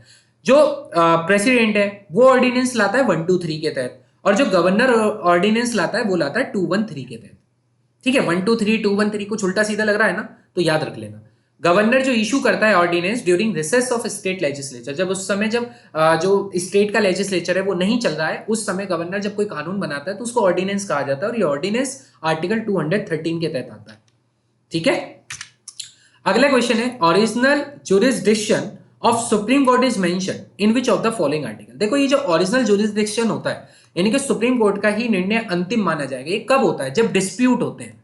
किसके बीच में डिस्प्यूट होते हैं भाई? डिस्प्यूट हुआ सपोज करो सेंटर और स्टेट के बीच में, ठीक है, सेंटर बिटवीन स्टेट, भैया तो सेंटर और स्टेट के बीच में कोई सी बात को लेकर डिस्प्यूट हो जाए, या फिर स्टेट वर्सेस स्टेट के बीच में कोई हो जाए डिस्प्यूट, तो इस केस में ये केस कहां जाएगा? सुप्रीम कोर्ट में जाएगा, और सुप्रीम कोर्ट का जो जुरिडिक्शन होगा, यानी कि जो उसका न्याय होगा, वही अंतिम फैसला माना जाएगा। तो ये जो पावर है सुप्रीम कोर्ट के पास, ये किस आर्टिकल में बताई गई है? तो याद रखना आर्टिकल 131, आर्टिकल 131 किसमें बताई गई है? 131 में बताई गई है। ठीक है, अगला क्वेश्चन है which of the following articles of Indian constitution empower the president to appoint controller and auditor general of India, जिसे आप सीएजी कहते हो। सीएजी, इसका जो अपॉइंटमेंट है जो प्रेसिडेंट के द्वारा किया जाता है। ठीक है, अब यह भी याद रखना, देखो इस क्वेश्चन में अगला आंसर भी यही लिखा हुआ है, प्रेसिडेंट अपॉइंट करते हैं। किसको अपॉइंट करते हैं? सीएजी को अपॉइंट करते हैं। जो ऑडिटर जनरल होता है, जो सरकार का लेखा जोखा रखता है अपने पास, सब कुछ बताता है, सरकार का कितना व्यय है, कितना खर्च है, ये सब जो चर्चाएं बताता है, ठीक है, उसको कैग बोलते हैं। और इसका जो आर्टिकल है वो कौन सा है? आर्टिकल नंबर 148, 148 में कैग की चर्चा है। ठीक है, अगला है मनी बिल। ये जो मनी बिल है, ठीक है, जिसे आप क्या कहते हो भाई? मनी बिल को क्या कहा जाता है? बजट ही तो कहा जाता है। ये जो बजट है, ये जो मनी बिल है, इसको कहां डिफाइन किया गया? बजट शब्द पूरे संविधान में कहीं भी नहीं है, मनी बिल है। ठीक है, तो मनी बिल जो डिफाइन किया गया है, ये आर्टिकल 110 में डिफाइन किया गया है। मनी बिल हमेशा लोकसभा में आता है। ठीक है, मनी बिल को अगर प्रेसिडेंट चाहे भी तो रोक नहीं सकते। ठीक है, वरना प्रेसिडेंट के पास 3 पावर होती हैं, वो या तो कानून को पास कर देते हैं, या तो कानून को विदहेल्ड रोक लेते हैं, या फिर कानून को रिजेक्ट करके वापस भेज देते हैं। लेकिन यहां पर ये कुछ भी नहीं हो सकता।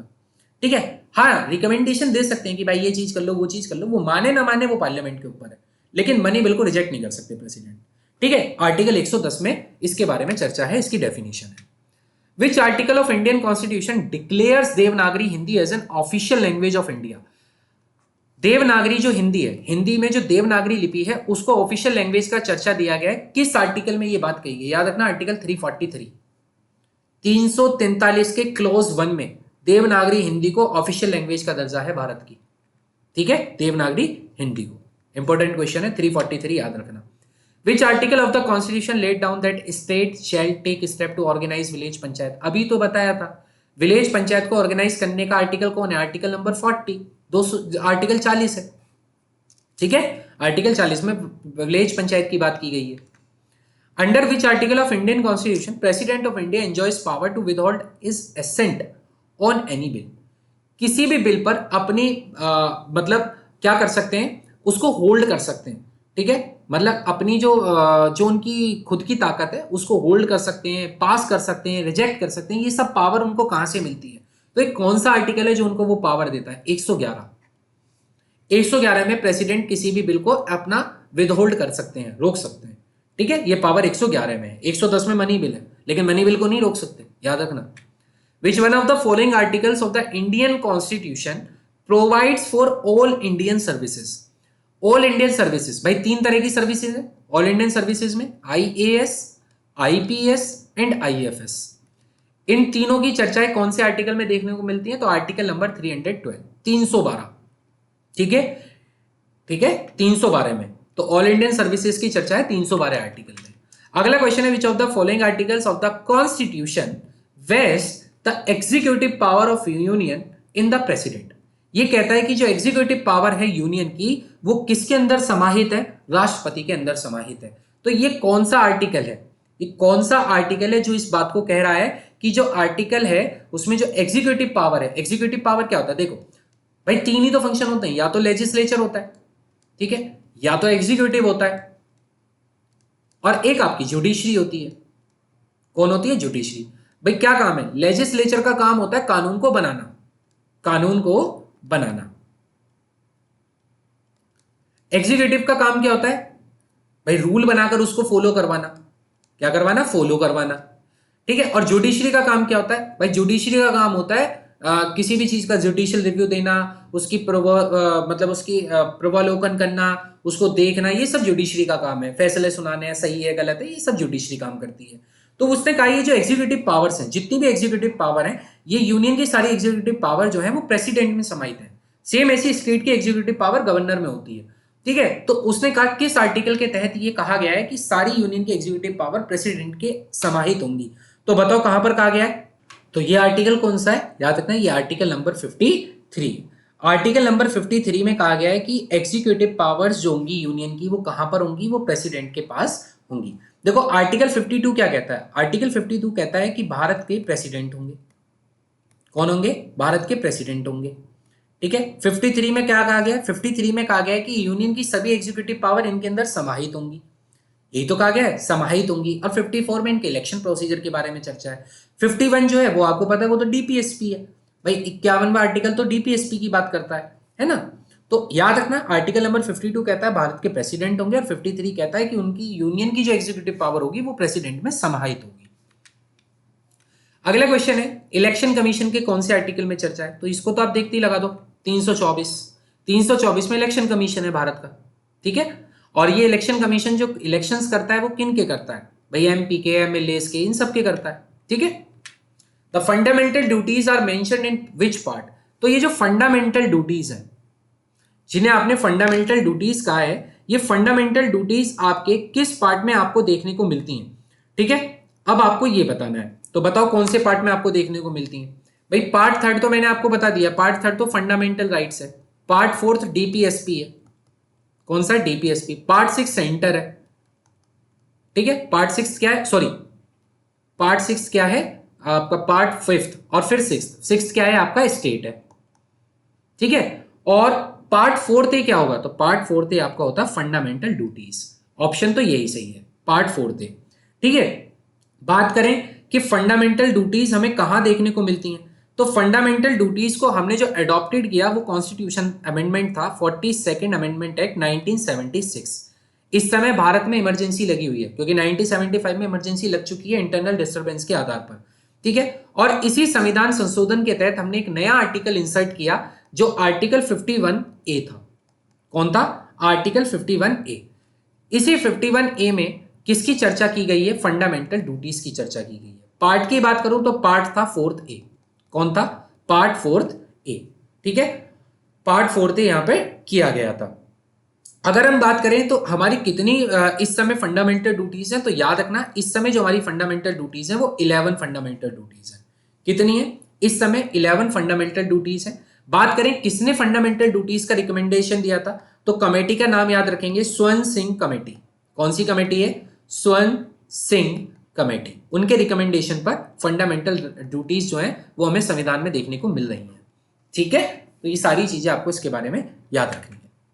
अगला क्वेश्चन है, if new state of the Indian union is to be created which one of the following schedule of the constitution must be amended? अगर हम कोई नया स्टेट बनाते हैं तो शेड्यूल, कौन से शेड्यूल में हमें चेंज करना होगा? तो मैंने बताया था ना, फर्स्ट एंड फोर्थ, तो फर्स्ट में चेंज करना होगा, ठीक है। फर्स्ट शेड्यूल में हमें चेंज करना होगा, क्योंकि फर्स्ट शेड्यूल में हमें वो नाम डालना होगा। अगर वो नाम नहीं डाला तो वो भारत का हिस्सा नहीं माना जाएगा। बातें समझ आ रही हैं? अगला क्वेश्चन, 9th शेड्यूल, जो ये 9th शेड्यूल है इंडियन कॉन्स्टिट्यूशन का, इसे किस अमेंडमेंट के तहत ऐड किया गया है? ठीक है, द 9th शेड्यूल, ठीक है, बताओ, the 9th schedule to the Indian constitution was added by, किससे? फर्स्ट अमेंडमेंट से, 8th अमेंडमेंट से, 9th से, या 42nd अमेंडमेंट से? अब तुम्हें पता है भाई, जो फर्स्ट अमेंडमेंट है वो तो सीधा लैंड रिफॉर्म पर आया था, ठीक है। जो 42nd अमेंडमेंट है वो मैंने अभी बता दिया, 42वां संविधान संशोधन, उसमें 9th शेड्यूल का कोई लेना देना ही नहीं है। तो 9th शेड्यूल फिर कौन से अमेंडमेंट से आया होगा, बताइए जल्दी से। तो ये जो 9th शेड्यूल था ये किससे रिलेटेड था? ये रिलेट करता था लैंड रिफॉर्म से। किससे करता था? लैंड रिफॉर्म से, ठीक है। लैंड रिफॉर्म से, भूमि सुधारों से। तो ऑब्वियस सी बात है, हमारे देश में जो संविधान बना और उसमें जो पहला संशोधन हुआ है वो लैंड रिफॉर्म का ही हुआ है। तो 9 शेड्यूल में लैंड रिफॉर्म है, तो इसका मतलब कौन सा अमेंडमेंट होगा? तो याद रखना, ये फर्स्ट अमेंडमेंट है। कौन सा अमेंडमेंट है? ये पहला ही अमेंडमेंट है। और ये पहला ही अमेंडमेंट कब हुआ? ये पहला अमेंडमेंट होता है 1951 में। 1950 में हमने संविधान को अडॉप्ट किया और 1951 में पहला हमने अमेंडमेंट किया लैंड रिफॉर्म का। ठीक है, पहला ही अमेंडमेंट, याद रहेगा। इसके बाद है the entry public health and sanitation is included in constitution of India. ये जो पब्लिक हेल्थ होती है, ये जो सैनिटेशन होता है, ठीक है, जो साफ साफ सुरक्षा है, ठीक है, पब्लिक हेल्थ है, ये किसका सब्जेक्ट है? क्या ये यूनियन लिस्ट में आता है? क्या इस पर सिर्फ कानून भारत की सरकार बनाएगी? क्या ये स्टेट लिस्ट का सब्जेक्ट है? क्या इस पर कानून सिर्फ राज्य को बनाना है, या ये कॉन्करेंट का है, दोनों ही मिलकर बनाएंगे? तो आपको आंसर देना है भाई, डिवीजन ऑफ पावर है ये। तो ये किस लिस्ट में आएगा? Public health and sanitation. तो याद रखना, जो ये public health and sanitation subject है, ये किस में आता है? ये स्टेट लिस्ट में आता है। किस में आता है? स्टेट लिस्ट में आता है। यहां पर जो कानून बनाती है वो कौन बनाती है? राज्य की सरकार बनाती है। कौन बनाती है? राज्य की सरकार यहां पर कानून को बनाती है। ठीक है, अगले क्वेश्चन की तरफ आते हैं। देखो, ये जो क्वेश्चन है आपके सामने, under which one of the following article of Indian constitution provision of creation और abolition of legislative council in states are made. Legislative council बोले तो मतलब विधान परिषद। ठीक है, ये जो विधान परिषद है, इसको बनाने का और इसको खत्म करने का जो प्रोविजन है वो किस अनुच्छेद में लिखा हुआ है? ठीक है, पहले तो मैं आपको बताऊं, ये जो लेजिस्लेटिव काउंसिल होती हैं, जहां पर भी एक बाई कैमरल लेजिस्लेचर हमें देखने को मिलता है। बाई कैमरल लेजिस्लेचर का मतलब होता है कि जहां पर हमें दो सदन देखने को मिलते हैं। ठीक है, बाई कैमरल लेजिस्लेचर का मतलब होता है जहां पर हमें दो सदन देखने को मिलते हैं। जिस तरीके से संसद में दो सदन है, एक निम्न सदन है और एक उच्च सदन है, यानी कि एक लोकसभा है और एक आपकी राज्यसभा है। सेम इसी तरीके से किसी भी स्टेट में बाई कैमरल लेजिस्लेचर भी हो सकता है। वहां पर एक लोअर हाउस होता ही होता है। लोअर हाउस तो हर स्टेट में मिलेगा, लेकिन अपर हाउस भी वहां पर हो सकता है। ठीक है, ये जो स्टेट आपका लोअर हाउस होता है, ये क्या होती है? ये लेजिस्लेटिव असेंबली होती है। ठीक है, लेकिन ये जो अपर हाउस होता है, ये विधान परिषद होती है, यानी कि ये लेजिस्लेटिव काउंसिल होती है।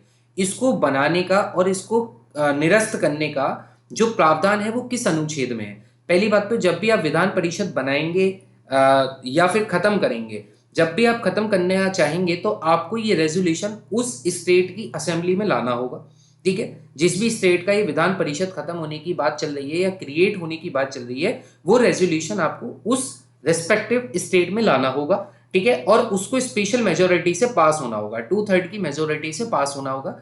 जैसे ये रेजोल्यूशन यहां पर पास होगा, देन पार्लियामेंट इसको क्रिएट और एबॉलिशन कर सकती है। ठीक है, लेजिस्लेटिव काउंसिल की बात कर रहा हूं मैं, जैसे यूपी के पास है, महाराष्ट्र के पास है, बिहार के पास है, हमारे पास दो दो सदन है ना, तो यहाँ की बात चल रही है। तो जब भी यहाँ पे लेजिस्लेटिव काउंसिल को क्रिएट करना हो, खत्म करना हो, तो ऐसा कुछ भी करना हो, तो इसके लिए जो बिल है वो आपको लेजिस्लेचर में ही लाना होगा, यानी कि स्टेट की लेजिस्लेचर में ही लाना होगा।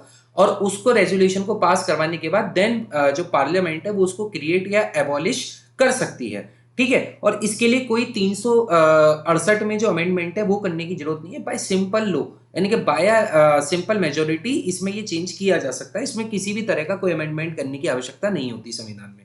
तो किस आर्टिकल में? तो इंपॉर्टेंट है ये क्वेश्चन, इसलिए आप इसको मार्क कर लेना। आर्टिकल 169 में ये बात कही गई है। ठीक है, 169 में ये कहा गया है कि जो लेजिस्लेटिव काउंसिल होगी किसी भी स्टेट की, उसको बनाने का और उसको खत्म करने की जो परिभाषा है वो सारी आपको कहाँ मिलेगी? अनुच्छेद 169 में मिलेगी। ठीक है, अगले क्वेश्चन की तरफ बढ़ते हैं। अगला क्वेश्चन आपके सामने ये रहा, प्रोविजन फॉर अपॉइंटमेंट। ठीक है, provision for appointment of national commission for SC and ST has been made in the constitution under which article. यानी कि यहां पर आपसे क्या कहा गया है? आपसे कहा गया है कि एससी के लिए नेशनल कमीशन बनाना, राष्ट्रीय आयोग बनाना, या एसटी शेड्यूल्ड ट्राइब्स के लिए राष्ट्रीय आयोग बनाना। ये जो प्रोविजन है, इसके जो प्रोविजंस हैं वो हमें किस आर्टिकल में देखने को मिलते हैं? किस आर्टिकल में हमें ये प्रोविजन देखने को मिलते हैं जिसमें नेशनल कमीशन की बात की जाती है एससी एंड एसटी वर्ग के? ठीक है, तो बताएंगे, क्या वो 338 और 338 का क्लॉज ए है? क्या वो 337 है, 334 है, या 339 है? ऑप्शन बहुत क्लोज क्लोज है। ठीक है, तो ऑप्शन का आपको आंसर सही मार्क करना है। तो ये हमारे कौन से आर्टिकल होंगे? तो ये हमारा आर्टिकल होता है 338 एंड 338 ए। ठीक है, इन दो आर्टिकल्स में इनके नेशनल कमीशन एससी और एसटी की बात कही गई है। तो 338 याद रखना, बेसिकली 338 याद रखना। 338 में नेशनल कमीशन की चर्चा की गई है एससी एंड एसटी की। ठीक है, ये आपको याद रखना है। क्लियर है? अगले क्वेश्चन की तरफ चलें। आइए अगले क्वेश्चन की तरफ चलते हैं। अगला क्वेश्चन आपसे कहता है कि which one of the following article of Indian constitution vest in the president of India the power to issue ordinance. भाई ये तो मैंने अभी आपको बताया था, जिस तरीके से गवर्नर के पास पावर होती है 213 आर्टिकल के थ्रू कि वो ऑर्डिनेंस इशू कर सकता है, सेम उसी तरीके से प्रेसिडेंट के पास भी पावर है कि जब अगर पार्लियामेंट का कोई सेशन नहीं चल रहा है तो उस समय वो ऑर्डिनेंस पास कर सकते हैं। और ये जो ऑर्डिनेंस है वो किस अनुच्छेद के अंतर्गत प्रेसिडेंट पास करता है, तो वो अनुच्छेद है 123। कौन सा अनुच्छेद है? आर्टिकल 123। ठीक है, इसके तहत प्रेसिडेंट ऑर्डिनेंस इशू कर सकते हैं। अगला क्वेश्चन हमारे पास है कि इसमें से कौन सा ऐसे आर्टिकल हैं जो इमरजेंसी के समय सस्पेंडेड नहीं होते। बहुत इंपॉर्टेंट है, इसमें कहा गया कि विच of the following articles can not be suspended during the national emergency. National emergency के वक्त कौन से आर्टिकल सस्पेंडेड नहीं होते हैं? तो देखिए 14 और 15 की तो कोई बात ही नहीं है। ठीक है, 14 और 15 में तो कोई लेना देना ही नहीं है। 19 और 20 यहां पर अगर आप ध्यान से देखोगे, 19 आर्टिकल फ्रीडम की बात करता है। ठीक है, और अगर मैं 20 आर्टिकल की बात करूं तो 20 आर्टिकल जो है ये प्रोटेक्शन दिलाता है किसी भी ऑफेंस के रिस्पेक्ट में। ठीक है, ये मतलब कहने का मतलब है ये जो आर्टिकल 20 है ये अपराधियों को दिया जाता है। इसमें क्या होता है कि जो भी जिसको भी आपने पुलिस ने अरेस्ट किया है उसको ये संरक्षण मिलता है। ठीक है, आर्टिकल 20 में। और 21 जो है भाई ये व्यक्ति के जीवन की बात करता है। ये कहता है कि you have the right to life and personal liberty. आपके पास अधिकार है जीने का और स्वतंत्रता का। तो आप मुझे बताओ, इमरजेंसी चाहे कोई भी लगे, क्या आपसे जीने का अधिकार कोई छीन सकता है? नहीं। तो आप आर्टिकल 21 तो बिल्कुल मार्क कर लो कि आर्टिकल 21 कभी भी सस्पेंड नहीं होता। जीने का अधिकार कभी भी खत्म नहीं किया जाता। ठीक है, हाँ स्वतंत्रता जरूर छीनी जा सकती है। भाई जिस समय देश में इमरजेंसी लग रही हो, क्या आपसे ये कहेंगे कि आप पूरे देश में कहीं भी घूमो? ठीक है, क्या आपसे ये कहेंगे कि आप अपनी सभाएं बना लो?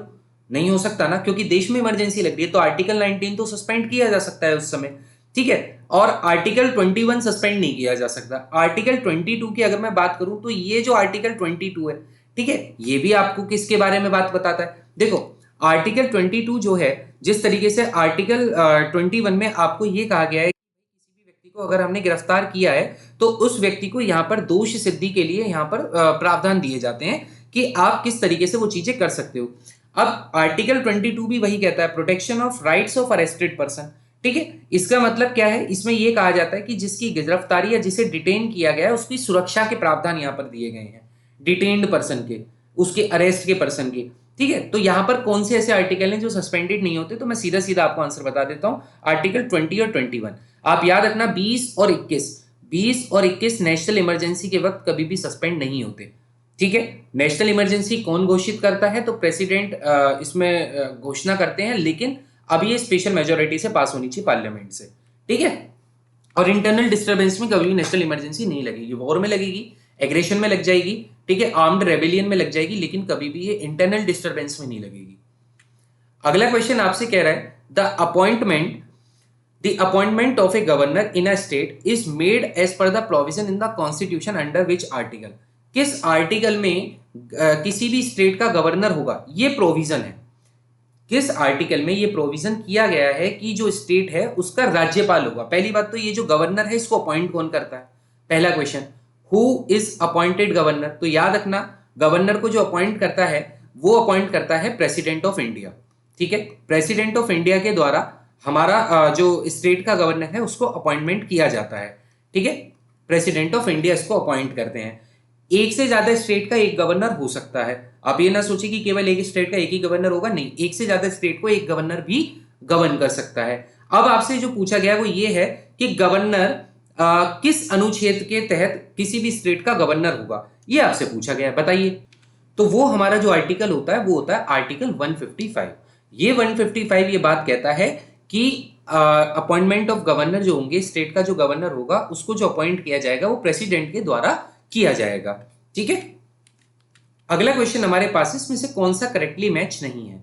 अब आप मुझे खुद बताएंगे। यहां पर कहा गया है जो पंचायत है वो पार्ट 9 में है, जो म्युनिसिपैलिटीज हैं वो पार्ट 9 ए में है, जो कोऑपरेटिव सोसाइटीज हैं वो आपकी पार्ट 9 बी में है, और जो ट्रिब्यूनल्स हैं जो ट्रिब्यूनल्स है वो पार्ट 10th में है।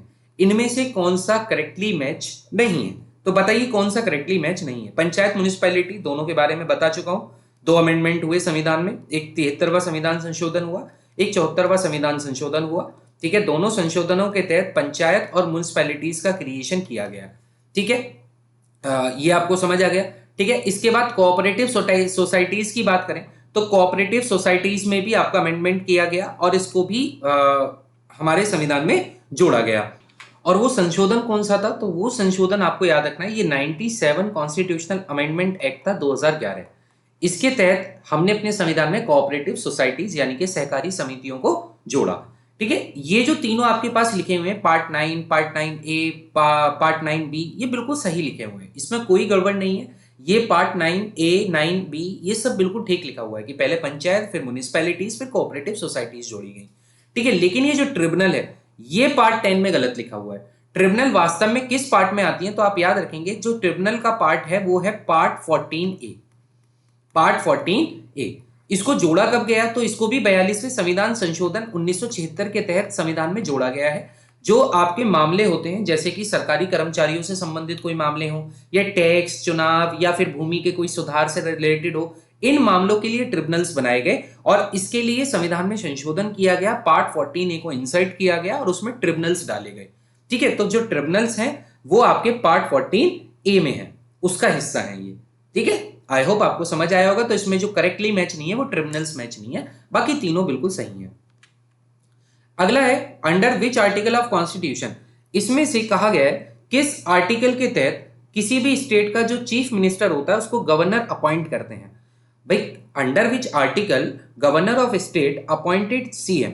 ठीक है, किस आर्टिकल के तहत ये सीएम को अपॉइंट करते हैं? तो ये तो आपको चीज समझ आ गई कि चीफ मिनिस्टर जो है वो अपॉइंटेड किए जाते हैं किसके द्वारा? गवर्नर ऑफ ए स्टेट के द्वारा। जिस तरीके से यूनियन में प्राइम मिनिस्टर को अपॉइंट करते हैं प्रेसिडेंट, सेम उसी तरीके से स्टेट में सीएम को अपॉइंट कौन करता है? तो सीएम को अपॉइंट करता है गवर्नर। ठीक है, गवर्नर यहां पर अपॉइंट करते हैं। अभी किस आर्टिकल के तहत होता है? तो याद रखेंगे ये जो आर्टिकल होता है दैट इज 164।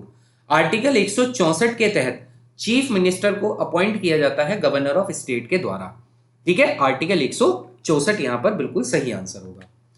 अगला क्वेश्चन आपके पास है कि इंडियन कॉन्स्टिट्यूशन में 42वें संविधान संशोधन के तहत, ठीक है, कौन से शब्द ऐड किए गए हैं? तो वो आपसे पूछ रहा है। देखो, सोशलिस्ट शब्द आपका ऐड किया गया, रिपब्लिक किया गया, सेकुलर किया गया, फ्रेटर्निटी किया गया, या यूनिटी एंड इंटीग्रिटी किया गया। भाई 42वां संविधान संशोधन जो है ना, ये जो है मिनी कॉन्स्टिट्यूशन कहा जाता है देश का। ठीक है, कहा जाता है कि कॉन्स्टिट्यूशन में सबसे ज्यादा अगर कोई चेंजेस किसी अमेंडमेंट में हुए हैं तो वो इसी 42वें संविधान संशोधन में हुए हैं। ठीक है, यहां पर आधे से ज्यादा कॉन्स्टिट्यूशन में चेंजेस ही चेंजेस हुए। तो एक दिन हम एक क्लास पर्टिकुलर रख लेंगे, 42वें संविधान संशोधन को बहुत डिटेल में जाके पढ़ लेंगे कि क्या क्या चेंजेस इसने यहाँ पर किए। लेकिन फिलहाल उसका जो क्वेश्चन है वो ये है कि कौन कौन से वर्ड्स 42वें संविधान संशोधन 1976 के तहत संविधान में जोड़े गए। तो अब वो आपको बताना है, क्या वो सोशलिस्ट थे, ठीक है, क्या वो रिपब्लिक थे, सेकुलर थे, फ्रेटर्निटी था, यूनिटी एंड इंटीग्रिटी था, कौन कौन से शब्द यहां पर जोड़े गए। तो इसका जो सही आंसर होगा मैं आपको बता देता हूं। 42वें संविधान संशोधन के तहत 3 शब्दों को जोड़ा गया। ठीक है, कौन कौन से शब्दों को जोड़ा गया? तो 3 शब्द यहां पर जोड़े गए। पहला सोशलिस्ट, ठीक है, पहला सोशलिस्ट जोड़ा गया। दूसरा यहां पर जो जोड़ा गया वो जोड़ा गया सेकुलर। सेकुलर शब्द आप बहुत सुनते होंगे भाई, India is a secular country. और इंटीग्रिटी, और इंटीग्रिटी अगर मैं हिंदी की बात करूं तो सोशलिस्ट का मतलब क्या हो जाएगा? समाजवादी। समाजवादी शब्द यहां पर जोड़ा गया। ठीक है, सेकुलर का मतलब क्या होगा? पंथ निरपेक्ष। पंथ निरपेक्ष, ठीक है, जो किसी पंथ को सपोर्ट ना करे बल्कि सभी पंथ उसकी नजर में समान हो। इंटीग्रिटी का मतलब होता है अखंडता। ठीक है, अखंडता। तो ये 3 शब्दों को जोड़ा गया। तो आप ऐसे याद रख सकते हो SSI। ठीक है, सोशलिस्ट, सेकुलर और इंटीग्रिटी, 3 शब्द जोड़े गए। तो कौन कौन सा जोड़ा गया भाई? 1 जोड़ा गया था, सोशलिस्ट जोड़ा गया। ठीक है, और आपका कौन सा था? सेकुलर। सेकुलर ये रहा 1 और 3। अब 1 3 मुझे जहां नहीं मिलेंगे वो मेरा ऑप्शन नहीं हो सकता। ये मेरा ऑप्शन नहीं, ये मेरा ऑप्शन नहीं। 1 3 मिल रहा है, 1 3 मिल रहा है। क्या 4 फ्रेटर्निटी जोड़ा गया? फ्रेटर्निटी नहीं जोड़ा गया, तो इसका मतलब ये 4 वाला ऑप्शन भी नहीं है। इसका सही आंसर क्या होगा? 1 3 5। यानी कि कौन कौन से शब्द जुड़े, सोशलिस्ट जुड़ा, सेकुलर जुड़ा और इंटीग्रिटी शब्द जुड़ा। ठीक है, क्लियर है। अगला क्वेश्चन आपके सामने है, जो अंडर द सिटीजनशिप एक्ट 1955, देखो 1955 का सिटीजनशिप एक्ट क्यों आया, मैंने आपको बताया कि भारत के संविधान में जो नागरिकता की बात की गई है केवल उन लोगों की गई है जो 26 जनवरी 1950 तक देश के नागरिक बने। उसके बाद के जितने नागरिक होंगे उनका फैसला पार्लियामेंट पर छोड़ दिया गया। तो पार्लियामेंट ने 1955 में सिटीजनशिप एक्ट लाया और उसके तहत उन्होंने बताया कि कौन कौन व्यक्ति जो है वो भारत के नागरिक माने जाएंगे। तो उन्होंने वहां पर परिभाषा दी है, उन्होंने बताया है कि किन किन लोगों को माना जाएगा। तो उन्होंने कहा बाई बर्थ, बिल्कुल सही, जिस व्यक्ति का जन्म भारत की भूमि में हुआ है उसको इंडिया सिटीजन माना जाएगा, 1955 सिटीजनशिप एक्ट में कहा गया। बाई डिसेंट, या तो उनके किसी पेरेंट में किसी का जन्म यहां पर भारत में हुआ हो। बाई रजिस्ट्रेशन, या फिर रजिस्ट्रेशन यानी कि किसी ना किसी तरीके से भारत से उनका कोई संबंध रहा है और बाई रजिस्ट्रेशन उनको इंडियन सिटीजनशिप दे दी जाए। बाय ये जो नेशनलाइजेशन है, देखो नेशनलाइजेशन नहीं बल्कि वो नेचुरलाइजेशन होता है। ठीक है, ये जो नेचुरलाइजेशन होता है ये और रजिस्ट्रेशन दोनों में जो ग्राउंड है, दोनों में जो एक समानता है वो समानता ये है कि ये रेजिडेंस के आधार पर दिया जाता है।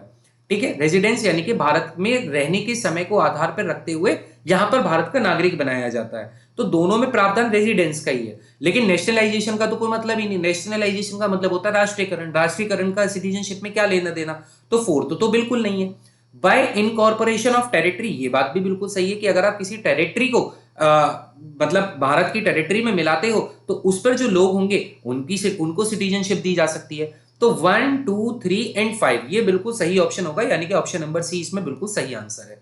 ठीक है, नेशनलाइजेशन और नेचुरलाइजेशन में कंफ्यूज मत होना, नेचुरलाइजेशन अलग है। नेचुरलाइजेशन उन लोगों को सिटीजनशिप देने की बात करता है जिनका भारत से पहले कोई नाता था ही नहीं, किसी भी तरह का नाता नहीं था, उनके लिए यहाँ पर प्रावधान है कि वो 7 साल कम से कम यहाँ पर रहने चाहिए।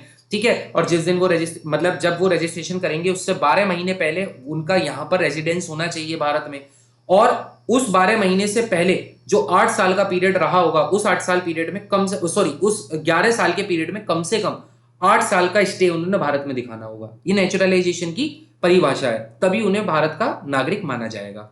ठीक है, अगला क्वेश्चन है, अकॉर्डिंग टू सिटीजनशिप एक्ट 1955 किस आधार पर लूज करने का अधिकार है, मतलब लूज की जा सकती है सिटीजनशिप। मैंने बोला कि भारत में एकल नागरिकता है, केवल सिंगल सिटीजनशिप की बात की जाती है। तो देखो यहां पर 3 तरीके से हम सिटीजनशिप को त्याग सकते हैं या ले सकते हैं, और वो तीनों ही ये मेथड है, बाय रिनंसिएशन, टर्मिनेशन और डेप्रिवेशन। भाई आप स्वयं से त्याग दो, या आपसे छीन ली जाए, या आप छोड़ दो, ये तीनों तरीके से आप सिटीजनशिप को लूज कर सकते हो। तो ये बिल्कुल तीनों के तीनों ऑप्शन बिल्कुल सही है, 1, 2, 3, रिनंसिएशन, टर्मिनेशन और डेप्रिवेशन, तीनों तरीके से सिटीजनशिप भारत की लूज की जा सकती है।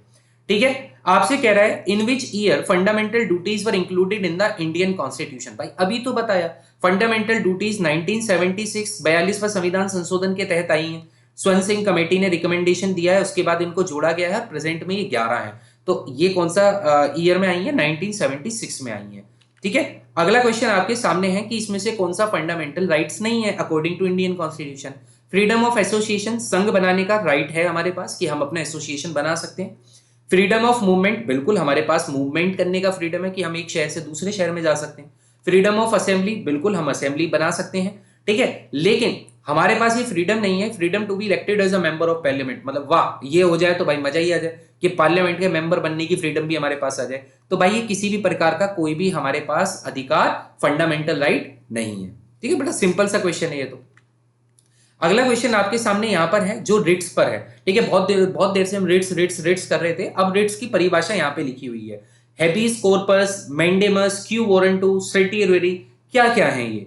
ठीक है भाई, आप इसमें जो भी चीजें आपको यहां पर दिख रही हैं, जैसे ये हेबिस कॉर्पस तो बहुत ही इंपॉर्टेंट है, हेबिस कॉर्पस को पकड़ लो। हेबिस कॉर्पस का मतलब होता है अगर आप किसी भी व्यक्ति को कानून की नजर मतलब कानून के विरुद्ध जाकर उसको पकड़ते हो या डिटेन करते हो तो उसके अगेंस्ट जो आपको अधिकार मिलता है वो हेबिस कॉर्पस में मिलता है।